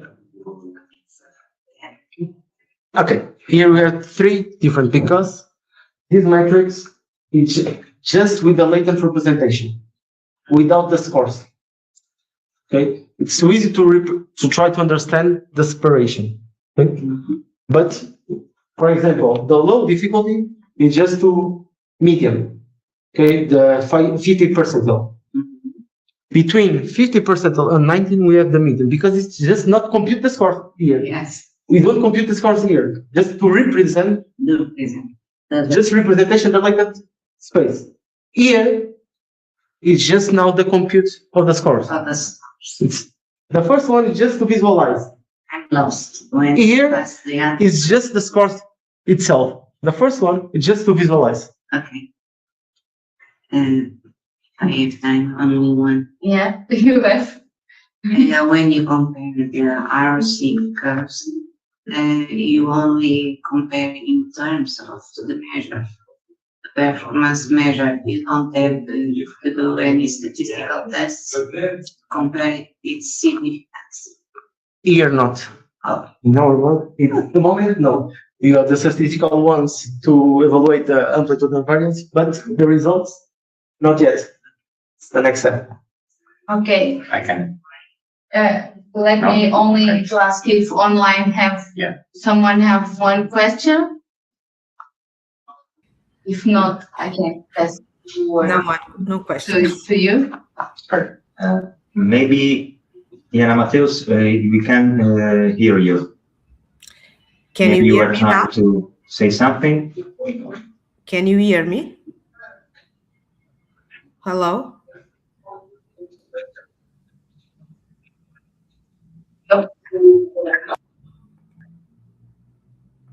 Thank you, very, very interesting work. If I understand correctly,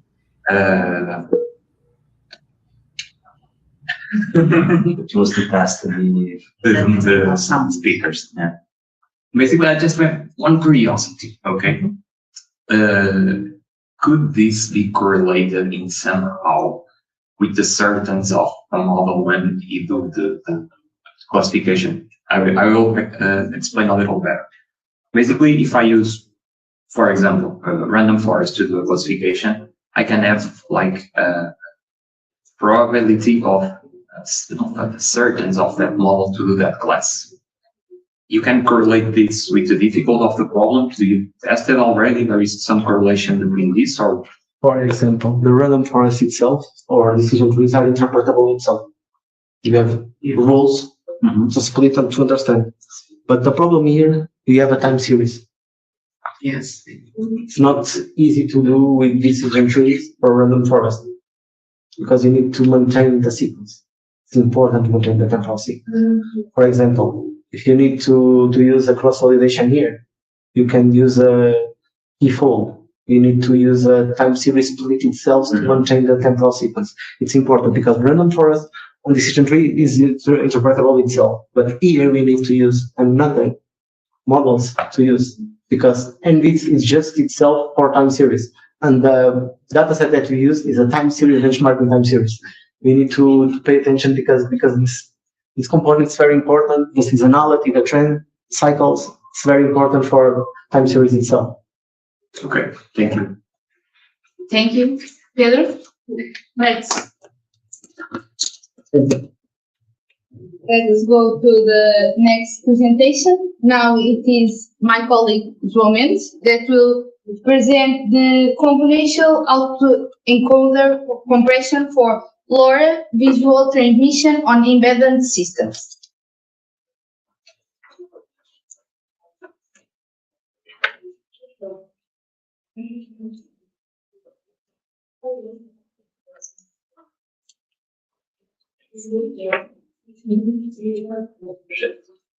Shall we? Yeah, I will. The time. We are concerned about the performance. So presentation is in here. Yeah. May I start? Yeah. Okay, perfect. So good afternoon, everybody. My name is João Mendes, my colleague already has said, and today I bring a presentation of a work that we developed some months ago in our institution, in our sede from Instituto Politécnico de Bragança. And I will ask you to this presentation to open your heart. Let's say so. Okay. I have some new ideas in here, some new work. Let's imagine that we are on 19th century. We take a beautiful picture of ourselves and we want to transmit this. And the only way to transmit this is basically with Morse code. And we try to transmit this. Of course, 5 years later, we can transmit 8,094.7 pixels of image. And in the coding part, we cannot understand like the image by itself. So basically, this is a problem that we have in some fields. And one of the fields that we have this problem is in the part of the IoT challenges. So basically, in the Internet of the Things apply mainly to the agriculture scenario. We have a lot of these modules, a lot of these communications, but they basically transmit only data. So temperature, humidity, raw data with no, let's say, some more compressed data without a lot of information.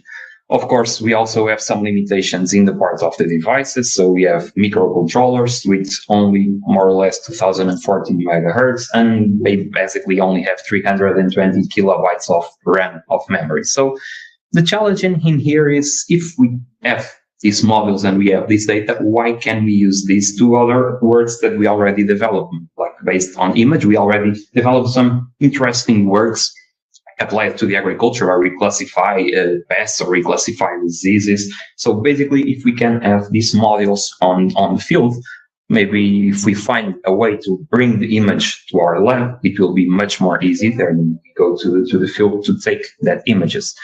Of course, the majority of that modules use another type of communication. They don't use Wi-Fi. There's no Wi-Fi on the agriculture scenario. They don't use GSM because it's really expensive to have a lot of modules with GSM network. So basically we use long range. Long range, or LoRa, is a very spread communication in the part of the agriculture scenario. We can have like up to 10 kilometers of communication with just one single device. Of course, we have some problems associated with this. The bandwidth is one of the biggest problems. So basically, we just have 2 kilobytes per second, and we have a lot of restrictions to the max payload of the message. Basically, we can only send 115 bytes of information with this network without violating the circles in European Union. Basically, this is a schematic for a LoRa implementation. And to you understand a little better the problem is really the code Morse and the picture. Basically, if we think in the really simple images of 96 by 96 pixels, just only on the grayscale, we have 9,216 bytes of information. This corresponds to a little more than 80 packets of LoRa. And basically, we need 40 seconds, considering that everything is going very well to send this information. Of course, we cannot send this because it violates the European Union rules of the transmission of LoRa, and we cannot send 80 packets in the follow because the majority of them will be lost. So we cannot have this information in our source. So basically, the things that we look at in the state of the art mainly work with classical compression. Let's say JPEG. It's normally we use it every day on our computers and so on, but really struggle to have some results when we are going to below the 128 bytes. Of course, there are other alternatives like principal component analysis. This is on the state of art is really the algorithm that the persons are using when they don't have like a lot of capacity to process the image and they need to send it.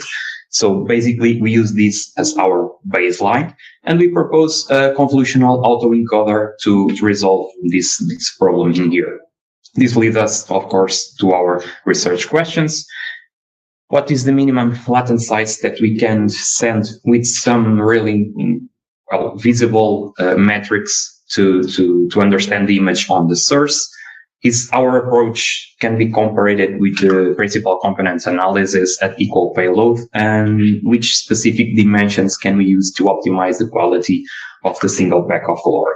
Basically, this is these metrics that are in here, they are not so common on this part, so they are really common in my field of image. But basically, if we look at the pixel to noise ratio, the FPS and R is basically when we evaluate the distribution of the pixels mathematically, let's simplify it. And basically, the structural similarity index is the perception that we have when we look to the images. So in here, you can see that basically with the same PS and R and different SSIM, basically the image can be totally different. So what we are looking at is we need to have superior to 25 decibels of PC and R, and superior or equal at least of 90% of SSIM. To do this, we propose a new pipeline where we basically encode the image in the device that take the image. So our module in here is a really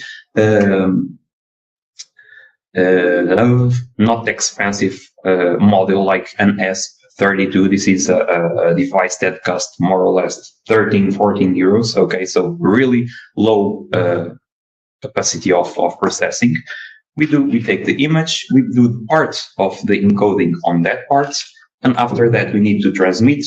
For sure, in here we need to understand what are the payloads and the airtime that we need to transmit each one of these fragments by LoRa. So we are pointing to a specific 64 bytes of payload because this is the, let's say, less message that we can send by LoRa in one specific or just one fragment. This will lead us to 52 seconds, 0.52 seconds of airtime. If you go to 128, we already need 2 packages and we can lose one of them, so we will lose information and we don't have to do that. Basically, we transmit with the aim of this 64 divide latent vector, and we do the decoding on our cloud, because in here we already have the computational power that we want to have, basically, so we can do the heavy part of the computation on this part of the design.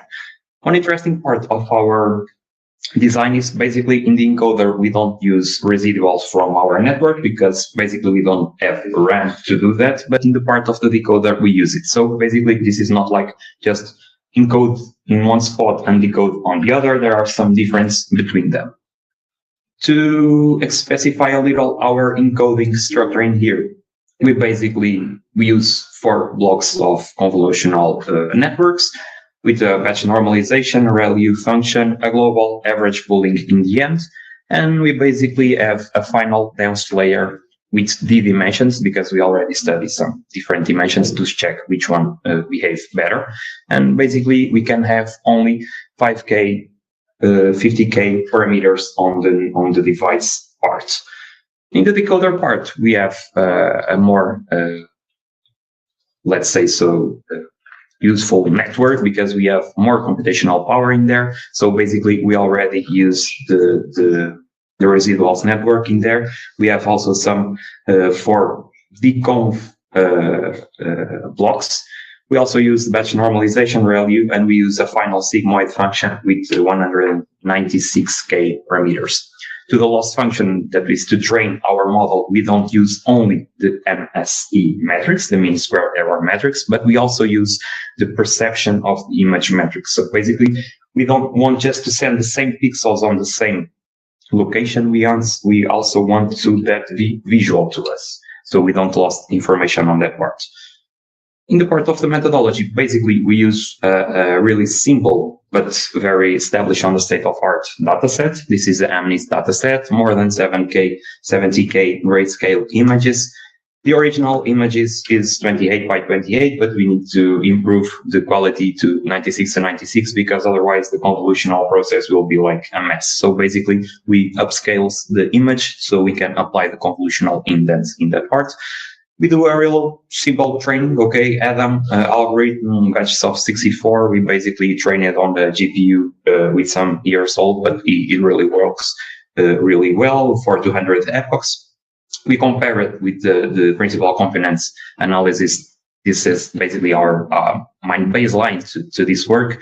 And we evaluate in the terms of the two metrics that I explained in the beginning. The test set with 10K images. And basically our quantitative results are expressed in this table. If we look at our sweet spot, let's say of 64 latent vector dimension, we can achieve 27.74 PS and error metrics, and we can achieve 95% when we are looking with the SEM EM metrics. If we go to smaller vectors, we lose some of the perception. So with 84, it's really tricky to understand the images. Of course, if we go to bigger latent vectors, the PSA behaves better than our proposed network, but this is basically infeasible to sense by our LoRa communication. So this is the quantitative, and this is the qualitative analysis. We have the comparison in here, like the original one, our structure until the D64 latent vector of our structure. After that, and our PSA baseline. As you can see, until the 64 latent vector, basically the PSI or the particle component analysis is basically imperceptible, the images. So it will be really tricky to classify this in the correct way, let's say so. If we look specific to our sweet spot, to the part of the 64 latent vector, basically comparing with other images, we have the same information. The PSA already have some information to our problem, and we can achieve some interesting results if we try to classify this. But if you look at this one, it will be much more easy to classify it with, for example, a convolutional neural network in the end, even with the PSA analysis. Based on this, we basically have a compression of 144 by 1. So basically, of course, it was not just flowers and rainbows. We have a lot of current limitations. Namely, this is a really, really simple data set. Okay, it's just numbers in the black background. So really easy to do the classification. Of course, all of this was simulated. Until now, we are trying to implement this in real work. We do the simulation of the mobile device and all our communication, everything on Python. And the encoder by itself is not quantized yet. Of course, we also don't know how this will behave in our energy consumption of our models itself. Our main future work is basically try to resolve our current limitations. We already test and we already validated on other data sets related with the agriculture, and we have some interesting results that they already been presented in other conference, and we want to apply this specific to not be just simulated. As main conclusion, basically, we proved that we can send an image by LoRa. There is something that is really interesting to us, and we can reduce the images basically 144 to 1 without losing the main information of that image that will be very interesting to us. Basically, in the first message of Morse, we have something related with code. In ICCSA, we have 64 bytes. This is sponsored by Olive Project, Olive Grove, and all of the supporters of CEDU and FCT. Thank you very much. Thank you. Thank you very much, Joe, for your presentation. Anyone have questions? Yeah. Could you explain why convolutional open order outperform PCA data with what kind of aspects? I can try. Okay, basically, the main function of the PCA allow us to compress the image, but if we go to the part of really small latent vector, we cannot say, okay, 64 principal dimensions to a really simple image, it's not sufficient. If we go and if we check the results of the bigger latent vectors as 512, the PCA have better results than our network. Basically, in here we have 93, and in this part, if I also do some tests with the 1024, and it's even better. But basically, when we go to really small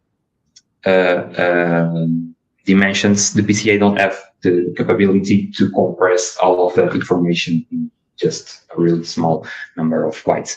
In the part of the convolutional autoencoder, basically we have these interesting results because we train it. So we train it to, once again, this is a really simple data set. So basically we just train it really well to encode the image and to decode it. So basically it learned the majority of the ways to do the compression and decompression or the decoding of the image very easy, because this is a really easy data set. I think basically the other paper that was already present, I tried this same algorithm and same strategy, and when we pass to the RGB images, like in the same scale, but RGB images, this doesn't work so well, because there is a lot of information to do this encode and decode, and we need to forget the part of the decoding, and we will get some information related with the things that we want to extract, namely problem of classification. In this case, I will not send the image to decode in the end part. I will just say, okay, this is a 1 or a 2 or a 3. So basically, when we are dealing with bigger images, it's better to do the part of the code on the mobile device and just send the results or parts of the results. I think your expansion is reasonable. And we have similar problem in meteorology. We have high resolution multi-channel image sensor satellite, and we have a problem using the sites for dissemination. It's always a problem. Sending really big images and this type of communication is always a problem. Thank you so much, Rob. Thank you very much. I think online, anyone has questions online for João Mendes?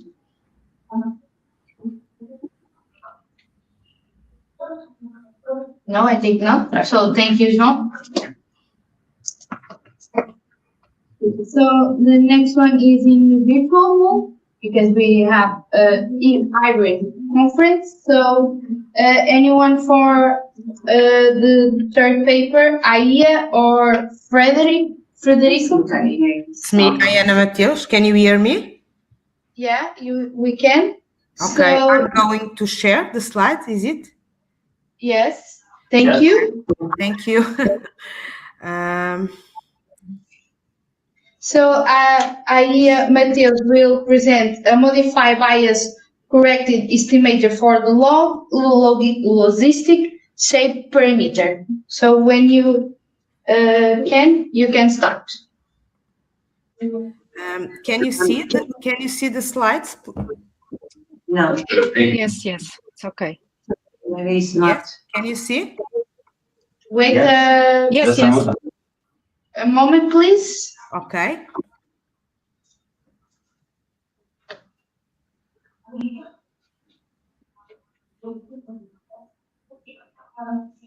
Now we are seeing. When you want, you can start. Thank you. Thank you. So, wait, just 1 minute, please. Now you are not seeing. Are you seeing the slides? No. No. Now we don't see. Now. Now, yes. Okay. Yes. Thank you. Yes. Thank you. Yes. And can you hear well? Yes? Yeah, yeah, thank Okay, you. thank you. So my name is Ayana Mateus, and today I'm going to speak about the estimation of the shape parameter of the log-logist distribution. Okay, this is a joint work with my colleague Frederico. We are both from the same institution. We belong to the Department of Maths from the Nova School of Science and Technology in Lisbon. And we have been working in this issue since 2021, more or less. So, this presentation will be divided in 4 parts. First of all, I'm going to remember, I will remember the log-logist distribution and the motivation behind the choice of this topic. Then I will speak about the most used estimators for the shape parameter of the log-logist distribution. Then I will present an improved by a reduced estimator. And in the end, with the Monte Carlo simulation study, I will speak about the properties of the estimators and their study. So, just to remind everyone, the distribution function of the 3-parameter log-logistic. You can see in the first equation, this is the distribution function of the 3-parameter of the log-logist distribution. So alpha is the scale parameter, mu is the location parameter, and sigma is the scale parameter. This model is also known as a Pareto type distribution. So here I present some, as you can see in this figure, the log-logist distribution can have many different shapes depending on the values of the parameters. Here we set location parameters in both figures equal to 0. So as you can see, they can have many different shapes. So, I'm listening something. It's a noisy. I don't know. No, it is totally fine. You can continue. Okay, thank you. So, considerable adaptation has been made to the estimation of the parameters of the log-logist distribution, and we first approached this topic because we read Balakrishna's work. And these guys derived the blues for the location and scale parameters of a 3-parameter log-logist distribution. But they assume that the shape parameter is known. And when you're working in real-life situation, it's not admissible that we assume that the shape parameter is known. So we have to estimate it. And so the main goal of this work is to improve the estimation of the shape parameter of the log-logistic model. So, Olzuna and Zalzarek, and sorry if I'm not pronouncing well the names of these guys, but in 2018, they noted that the reduced log-logist distribution has a Pareto type tail, where L is a slowly varying function at infinity. So, when we speak about Pareto time, we also speak about the stream value index. And the stream value index here, represented by the Greek letter Xi, is related to the shape parameter of the log-logist distribution by this equation. And several estimators have been proposed for the extreme value index. The most known one is the yield estimator that was introduced in 1975. And as you can see in the equation number 1 is the yield estimator. But the yield estimator is only scale invariant. It's not location invariant. So this issue, and we have to keep in mind that we are speaking about a distribution which has a location parameter. because we are working with the 3-parameter log-log distribution. So this issue leads the same guys, Azunal and Zarek. They proposed a location invariant estimator, as you can see in the first expression here. So the shape parameter will be given by this expression, where the denominator is modified of the estimator in order to become a location invariant estimator. My colleague and I, in 2022, we obtained the asymptotic distribution of the shape estimator that Azunal Zadreg proposed. And here is the expression. So, other estimators that are proposed for the scale parameters are based on the jackknife statistic. Here we continue the work of Gomes et al. And we modified the jackknife statistics and proposed the following location invariant estimator, as you can see in this slide. So now we wanted to. I'm going to present another estimator that my colleague and I we developed, and this estimator was based on we wanted to improve the bias estimator, and as you can see in this slide, you have here the asymptotical distribution of the estimator. So we can calculate or we can compute the main bias term, which is given by 1 per alpha plus k to n. So the idea is to present an estimator that we can reduce this main term of the bias. So what we did, the estimated bias is subtracted from the original estimator, as you can see in this expression. So me and my colleague in 2024, eliminate the main term of the asymptotic bias without increasing its asymptotic variance. And estimator for the shape parameter of the log-log distribution is given by this expression, where here we have the modified ill estimator. And here we reduced the main term of the bias, of the asymptotic bias. Now, we want to improve this asymptotic bias. For that, I'm going to introduce a new estimator and I'm going to explain the idea behind it. So, please note the relations that I put in these two boxes. So we know this from the Taylor expansion. Okay.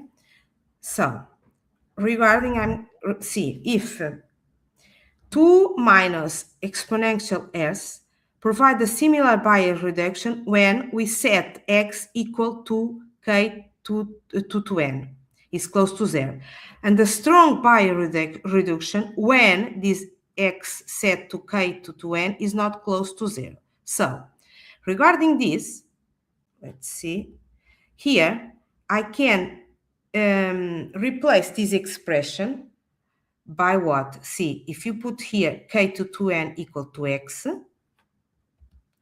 it's here. We know that this expression 1 minus x is greater than equal than 2 minus exponential of x. So this process leads directly to improve the bias reduced estimator, where we can replace,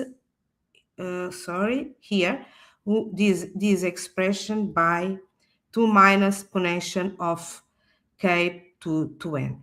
So this is the new estimator that I'm presenting here. And what else? You know that the threshold is an important key when dealing with this kind of distribution. So, because we only for small and moderate sample size, determination of the optimal threshold should not be based on asymptotic results. So, in this work, we use the algorithm proposed by me and my colleague and I in 2022. I'm not going to explain in details this algorithm, but I know that this work, because we is already published in this conference. So if you are interested or if you want to see, you can see the published work. So the points here represent what the optimal these points what they represent. They represent the optimal level that minimize the root mean square error. Okay, so and we did this for each estimator. Jackknife estimator, the bio-reduced estimator, and this one the last one that I showed, the improved bias reduction estimator. So and then after it, what we did, we fitted a power regression, and here are the lines. We fit this regression taking as a predictor variable the sample size, and the dependent variable is the optimal level. So we will obtain here this optimal threshold, a way to choose the optimal threshold for each estimator in function of the sample size. Now, with the Monte Carlo simulation study, I'm going to show you the properties of the 4 estimators under study. The first one is the location improved invariant estimator, jackknife estimator, the reduced bias estimator, and the other the improved reduced bias estimator. So, with the Monte Carlo simulation study with 5,000 samples of size equal to 500, we obtained estimates for each estimator, and we obtain also the simulated values for these 3 metrics: the bias, standard deviation, and the root mean square error. So now I'm going to show you the simulated results for all values of K. And as you can see here, keep in mind that the blue line represents the last estimator that I spoke. The black one is the variant estimator. The red one is jackknife estimator, and the green one represents the bias reduced estimator. So, regarding bias, we can see that the lowest bias is achieved by this last estimator. So, in terms of bias, it compared with the other estimators. In terms of the standard deviation, we achieved that the estimator, for example, has a standard deviation across all values of K less than jackknife estimated. But regarding the root mean square error, we see that the blue line achieves the lowest root mean square error. And we obtain the simulated value setting the log distribution equal to 0.5, 1.5, and 1. We did with other settings of the parameter values, and see. And you will obtain more or less the same results. Regarding the bias, the best results are achieved with the last estimator. Also regarding the standard deviation and also the root mean square error. We also compute these metrics and also the median at the optimal threshold that I using this algorithm. And I'm going to show the results in this table. So here we have the simulated bias, standard deviation, and root mean square errors for the estimators at their optimal level. I set the parameters equal to the same setting that I show you pictures, equal to 0.5, 1.5, and 1. So I highlight the best results in blue, and as you can see, regarding the bias, the best results are achieved with the new estimator, the improved bias reductions. Also regarding the standard deviation and also the root mean square error. For sample size of 25, the best standard deviation, or the lowest standard deviation is obtained with the bias reduced estimator. Here, for the other settings of the parameters, again, in terms of the bias, the best results are obtained with the improved bias reduced estimator, and the results are more or less like the same as the previous table. And the standard deviation, we achieved the lowest values with the new estimator, and also regarding the root mean square error. So this estimator can achieve good results, and as you can see from the picture and here from the table, they compare very well with the other estimators. So at the end, I'm going to some conclusions that we achieved with this work. So the present simulation study shows improvements in estimation of the shape parameter when compared to the classic estimator method in Azulá and Zalzardeg.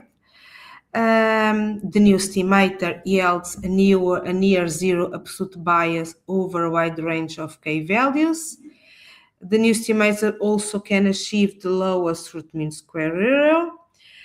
And for future work, we want to study the coverage probability of the asymptotic confidence intervals of the shape parameter of the log logistic distribution. As I said in the beginning, if you want to see in more details or something like that, you can see our work that is already published in this conference. So thank you for your attention. Any questions?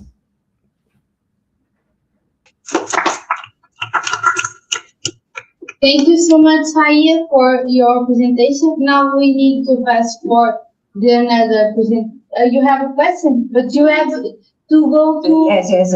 Yes. Very fast. Thank you, Anne, for your work. It's hard work in terms of simulation. I have only one thing to comment. For example, this kind of estimator have some applicability in real life. Yes, we already did. And in this, because I didn't have time to present here, so I didn't present the real data application. But in the work that I published in this conference, we present an application. Okay, thank you. Yeah, it's in the end. Okay, I don't know. Do you have the papers that are published in this conference? The paper is already available in your submission site. I received a message that is already available online. I don't know. Yes, it's in your submission site.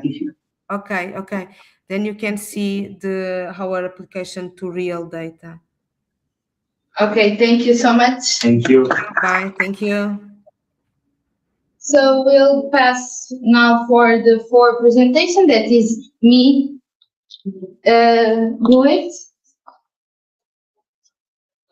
So I will present, that is me now, to do the presentation for you.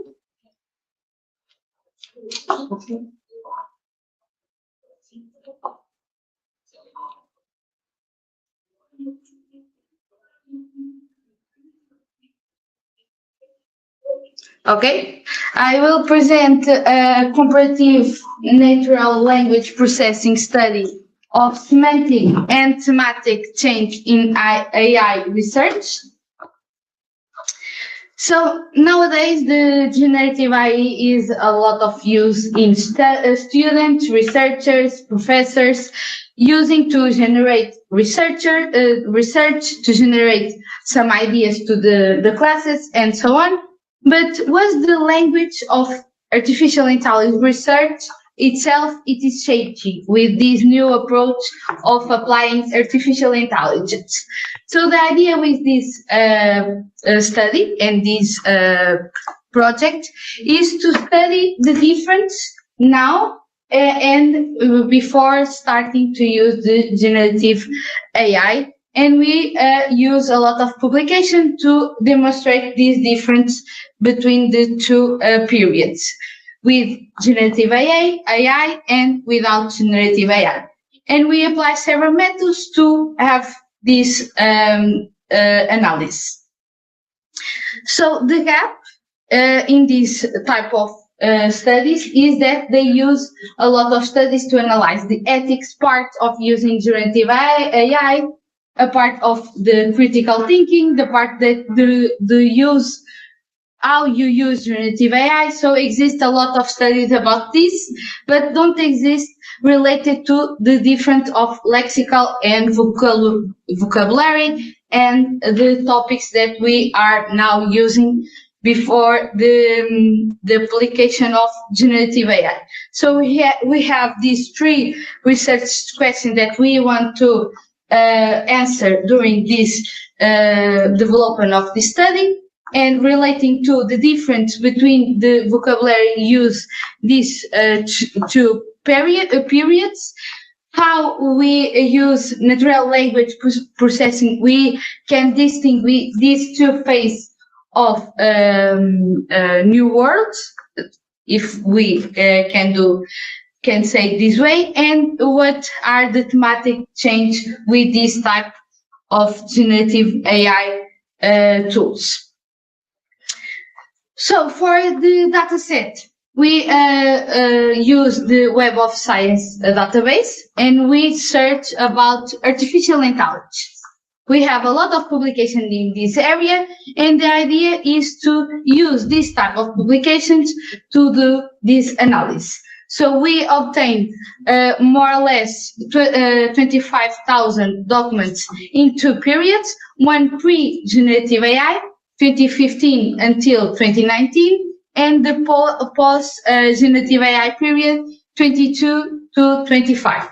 The same amount of documents, and the idea is to we obtain the publication, the DOI, the abstract, and so on, and analyze the difference in this part of documents, and we remove the 2021 documents because it's the time of transition, and in this year a lot of publications about COVID and so on. So it is a lot of bias and problems in the data set. So we decide to remove this part, and only the title and abstract was used to see these vocabulary and lexical transitions. For the methodology, we combine the two data sets in one. We have almost 50,000 of documents, and we do a lot of pre-processing about the application documents, if it was the case, the punctuation, the lower casing, normalization of white space, the elimination of incomplete or duplicate records. And we apply three different methods: the TF and IDF, the textual frequency with the index of different frequency, and it was using for identify the most discriminative terms between the two periods. We use logistic regression to see if we exist similarity in the results, and we can predict or classify the two periods with this type of model classification, and the topic modeling, or with the BER topic. It is a model of natural language processing to see the different of thematics and vocabulary used in these two type of periods. With the TF-IDF results, we see the 15 top of words using in pre-generative AI, and the post, the table, it is incorrect. The orange table, it is about the post generative AI between 22 to 25, and we see difference like the AI in the 2015, it is in 6th place, now it is in 1. The systems in it is in 15th place, now it is in 7. The models also, it is more, now it is low. In the means, that is we pass with the development of algorithms to and apply more systems, to not so much developing, but it is more in applied. With the logistic regression, we have these results.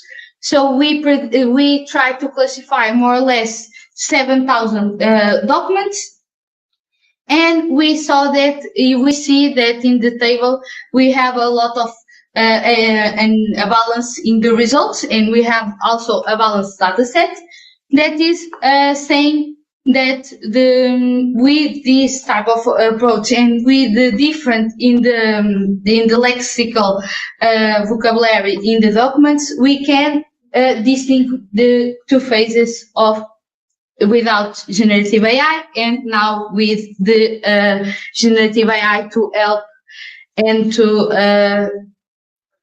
do some research. With the BER topic, to see the evaluation. Now we have the part of that I was saying to you, that we don't have, with the pre-generative AI, we have a more development part. We develop more algorithms without so much application.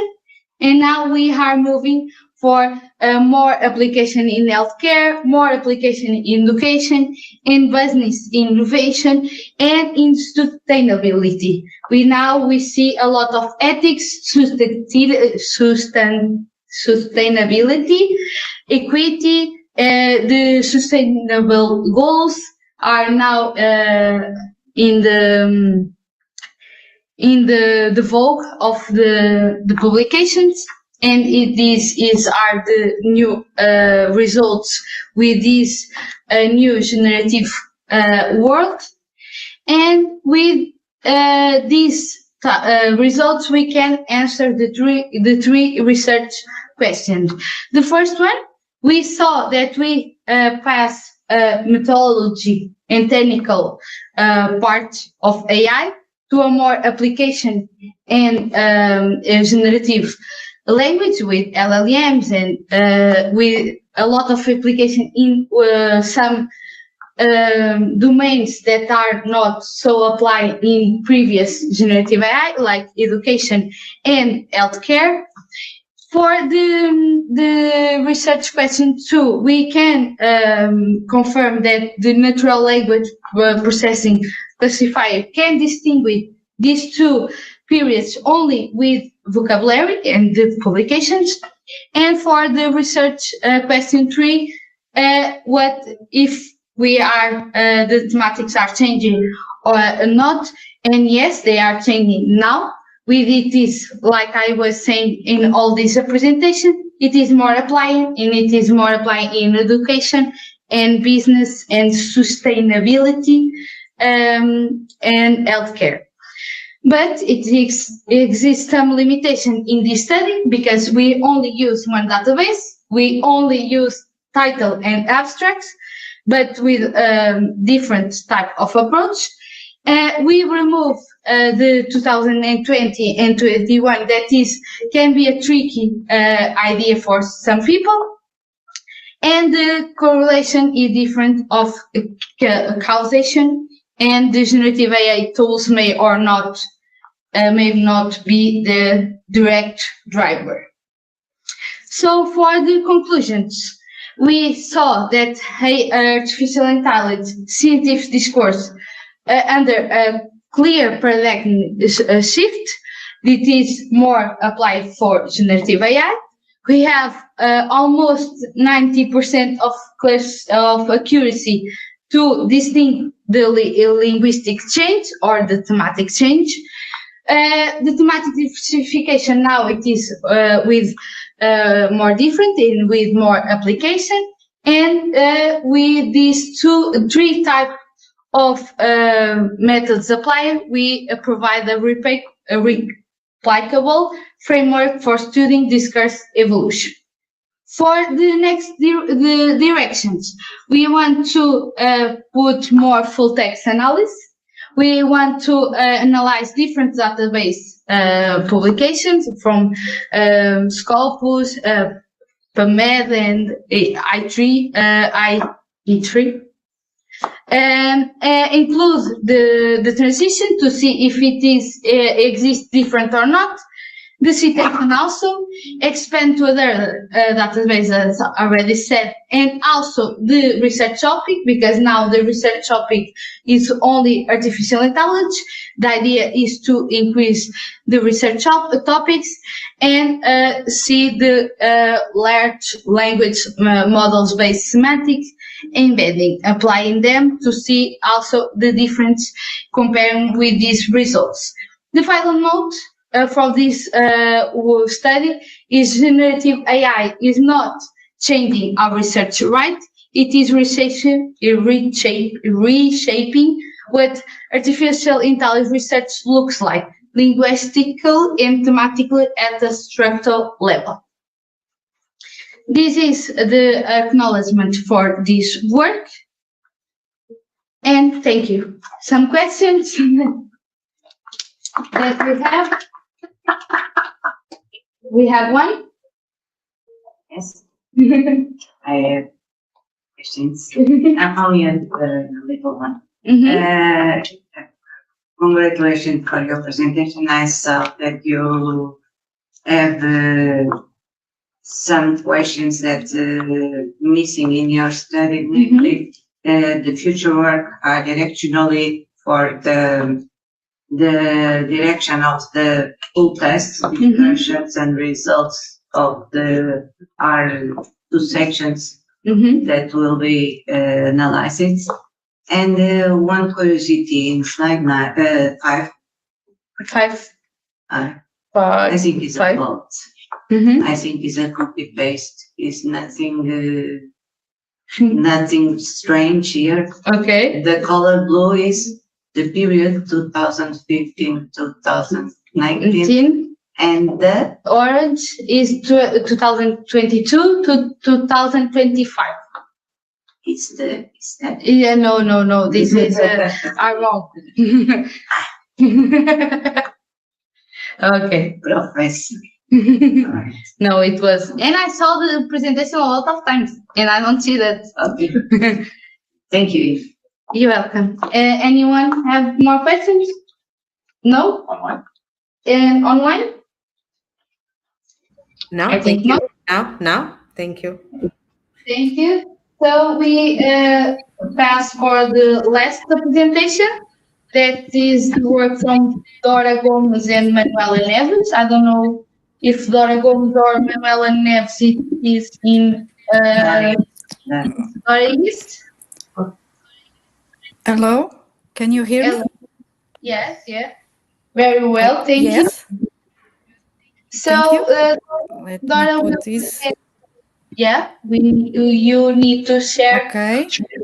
I have to duplicate this place. Now we should see your presentation. Yeah, we are seeing. Can you see my slides? Yes. Yes, thank you very much. Yes. It's a pleasure for me to be here. Good afternoon to everyone. My name is Dora Gomes. and I'm here to present our work. This is a joint work with Manuela Neves. This work it's about generalized jackknife and extremal index estimation. As the final speaker of this section, I am mindful of the time, so I will keep my presentation concise and to the point. So, in many real fields like climate science and finance, the extreme events don't happen in isolation. Normally, they appear in clusters. The extremal index quantifies this behavior. A useful physical interpretation is that the 1 over the extremal index, or the inverse of this parameter, represents the mean cluster size of the exceedance over a height threshold. Accurately estimating this parameter is vital for a reliable risk assessment, and because clustering intensify the impact of extreme episodes. The main challenge is that the standard estimators for this parameter, like the upcrossing estimator denoted by UC, and the Ferro-Seegers estimated denoted by FS, often exhibit a significant bias in finite sample. The principal aim is to these estimators are highly sensitive to the choice of the threshold level K, and also is sensitive to the tuning parameter like delta. And our goal is to use these methods, that is the generalized jackknife methodology, to reduce the bias and to provide robust data-driven selection methods for these two parameters, the K and also the parameter, the tuning parameter delta. Briefly, the classical extreme value theory focus on the behavior of the maximum of a sequences of high ID random variable x1, x2, xn. If a non-generated limit distribution exists, it must be an extreme value distribution characterized by an index that we can see here in the bottom, that is the C, the psi, which dedicates details heaviness of distribution. While the classical theory that I presented now assumes independencies, what's happened is that for real data often choose temporal persistence, and so the streamal index here represented by usually denoted by theta, it serves as the bridge that relates the distribution of the maximum of the dependent stationary sequences to that often associated independent sequences. So, on this slide, I present the formal mathematical characterization of this parameter, the extremal index. We define theta to draw the asymptotic behavior of the sample maximum Mn in relation to a sequences of a normalized threshold denoted as Un. So this threshold that I give here, UN, are specifically chosen to satisfy a condition here where the probability of an exceedance is approximately tau over n. This means that in a sample size n, we expect we expect to observe an average of tau exceedances. So the extremal index theta is then characterized by the limit of the probability that the maximum remains below these levels. In independent sequences, this limit that you can see here, we can say that in this limit would simply be exponential minus tau. However, in a dependent sequences, the extremal index appears in this exponent, acting has a scaling factor that accounts for a dependent structure. As noted here in the bottom, we can point that theta equal to 1 implies that extremes occur independently, while when theta is less than 1, it is a clear indicator of clustering. Physically, this means that the exceedances of the level UN are not isolated. They tend to appear in groups with the mean size of 1 over theta.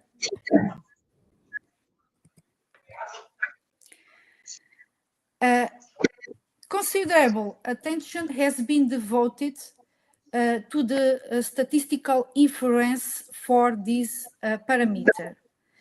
We can say that a variety of estimation methods have been developed.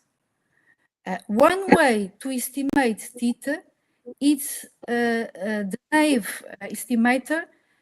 It's the upcrossing approach, which counts how often the process crosses the threshold. But here we will use a practical implementation given by Gomes et al. 2008 that selects the threshold deterministic using an order statistic given by x n minus key.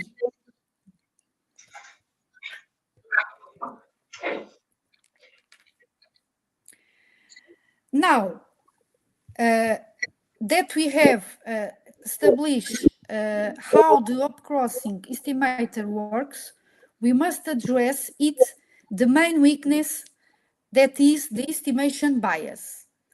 For a broad class of dependent structure, the bias of this estimator isn't just noise. For a broad class of it follows the bias of this estimator. It follows a very specific asymptotic expression, as we can see here in this first equation.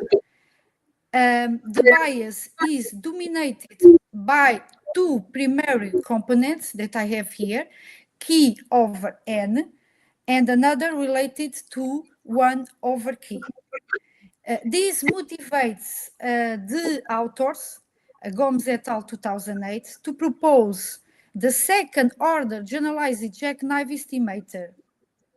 Okay, this initial version was a fixed level solution combining this estimator in 3 different levels, in k over 2, and in k over 4.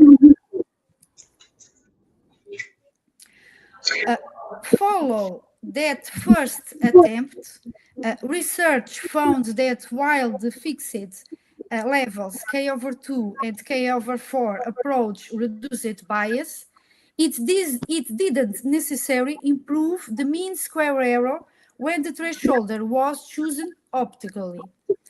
So to solve this, we move it towards a more flexible family of estimator that we show here. Instead of using a fixed fraction, we now use a tuning parameter that is given by delta that rise between 0 and 1 to evaluate the upcrossing estimator at 3 geometrical spaced levels that we can see here. This leads to a generalized formula presented here, and this result is an estimator that is not only asymptotically unbiased, but also maintains the essential properties of consistency and asymptotic normality for any value of theta less than 1.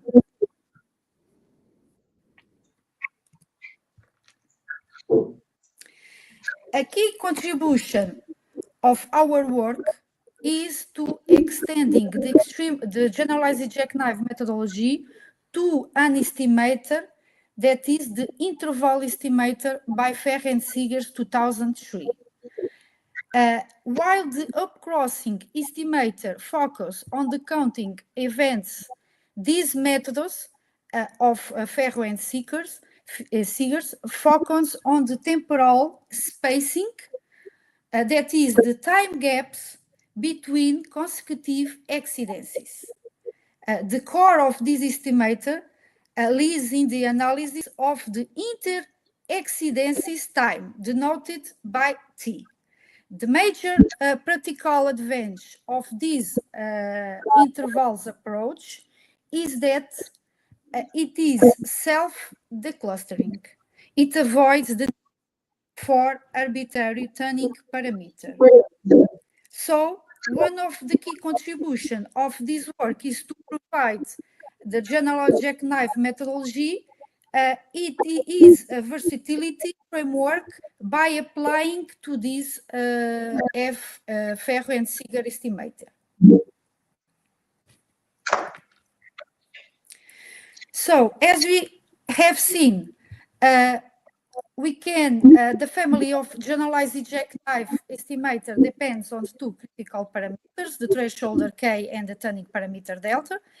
In practice, the performance of these estimators are highly sensitive to this choice. So to address this, we adapted a stability-oriented algorithm that transforms the parameter selection into an automatic data-driven process.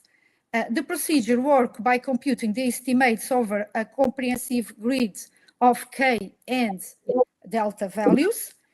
We then apply a systematic rounding process to identify what we call the longest run of equal values of estimates. The algorithm then identifies the optimal value of delta as the one that maximizes the stability interval. Within that stable region, we define the choice of K by looking at the model value of the estimates at the higher level of precision.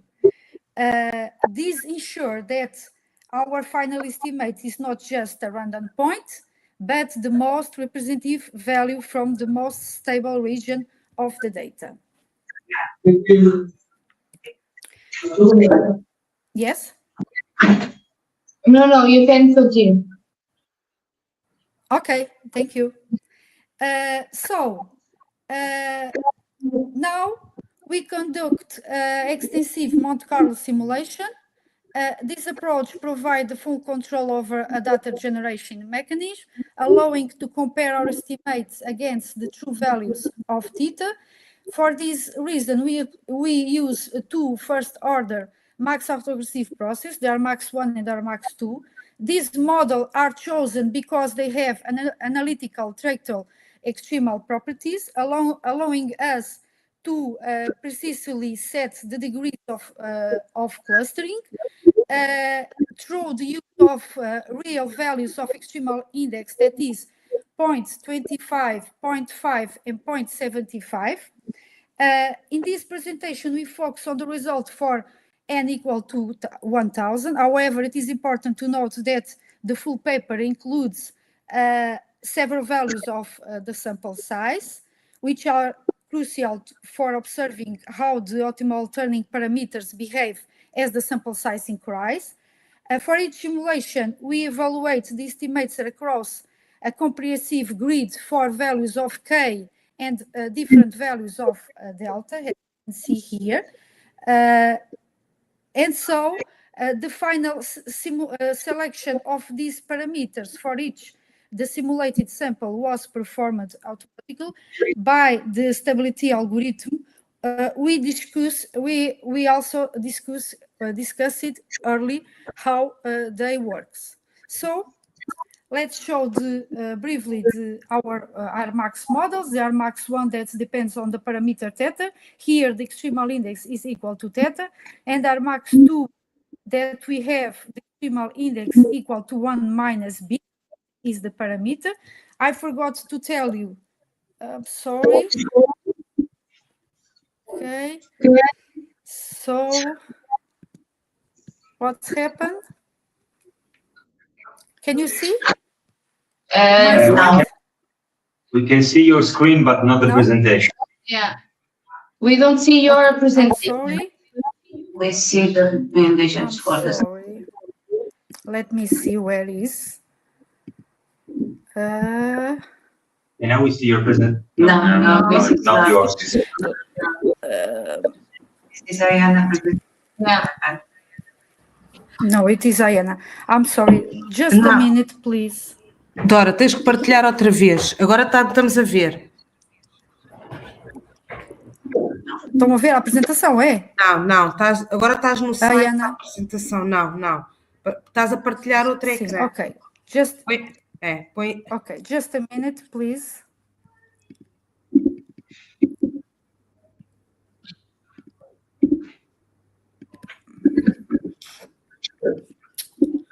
I'm sorry. Don't worry. Don't worry.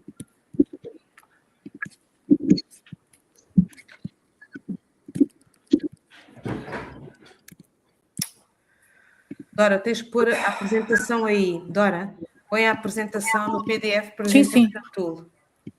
We are seeing the PDF now. Not the PDF. Presentation.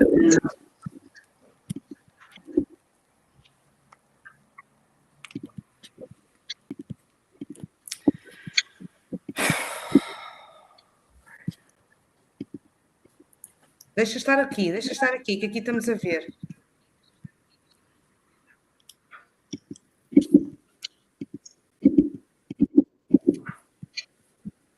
You also can. Okay.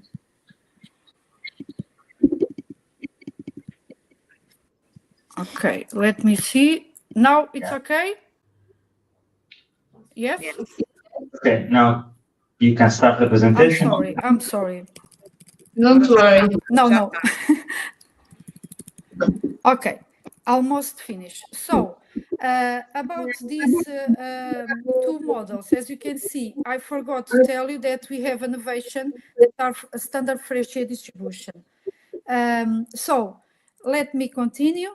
Here, looking at this table, the results show that the generalized jackknife estimator significantly reduced the bias compared to the classical up crossing and Ferencziger version that we see here in the top.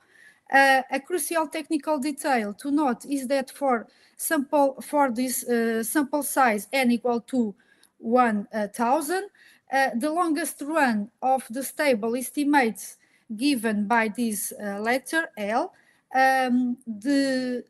tends to occur at lower values of the delta, as you can see in the column labeled by this L, which represents the length of the stability runs. So the highest value often appear when the delta is relatively small, such as given by 0.15 or 0.20. A very interesting detail in this Rmax 2 the results is that the stability-based algorithm is truly adaptive and does not simply default to the smallest value of delta. For example, while the up-crossing estimator often finds its more stable region at delta equal to 0.15, we can see that for the intervals estimator, that you can see here, for the intervals estimator, the longest run is actually obtained with delta equal to 0.30 for both theta equal to 25 and theta 2 equal to 0.5. So we apply our procedure to the daily mean temperature in Uccle, Belgium. Using our algorithm, we identify an optimal value of delta equal to 0.2 and a threshold around approximately 2100. Our estimate it's near 0.48. That is hardly consistent with the range between 0.49 and 56 found in the previous literature, confirming the effectiveness of our data-driven calibration. So, to conclude, applying the generalized jackknife combining with the stability-based calibration is a systematic and effective strategy for reducing the bias in extremal index estimation. We plan to expand this assessment to a larger sample size and to explore alternative adaptive choice methods for further enhance robustness. So I show you here some reference, and I'm sorry for this time. Thank you for your attention. And I'm now happy to answer any questions you may have. Thank you very much. Thank you so much, Laura. Anyone have some questions? No? And we have quick time to go to the next activity. So thank you so much for the presenters in this session. And we finish the session of the first session of CAS. Thank you so much, and see you tomorrow. Thank you. Thank you. Thank you. Thank you. Bye. Bye. Bye.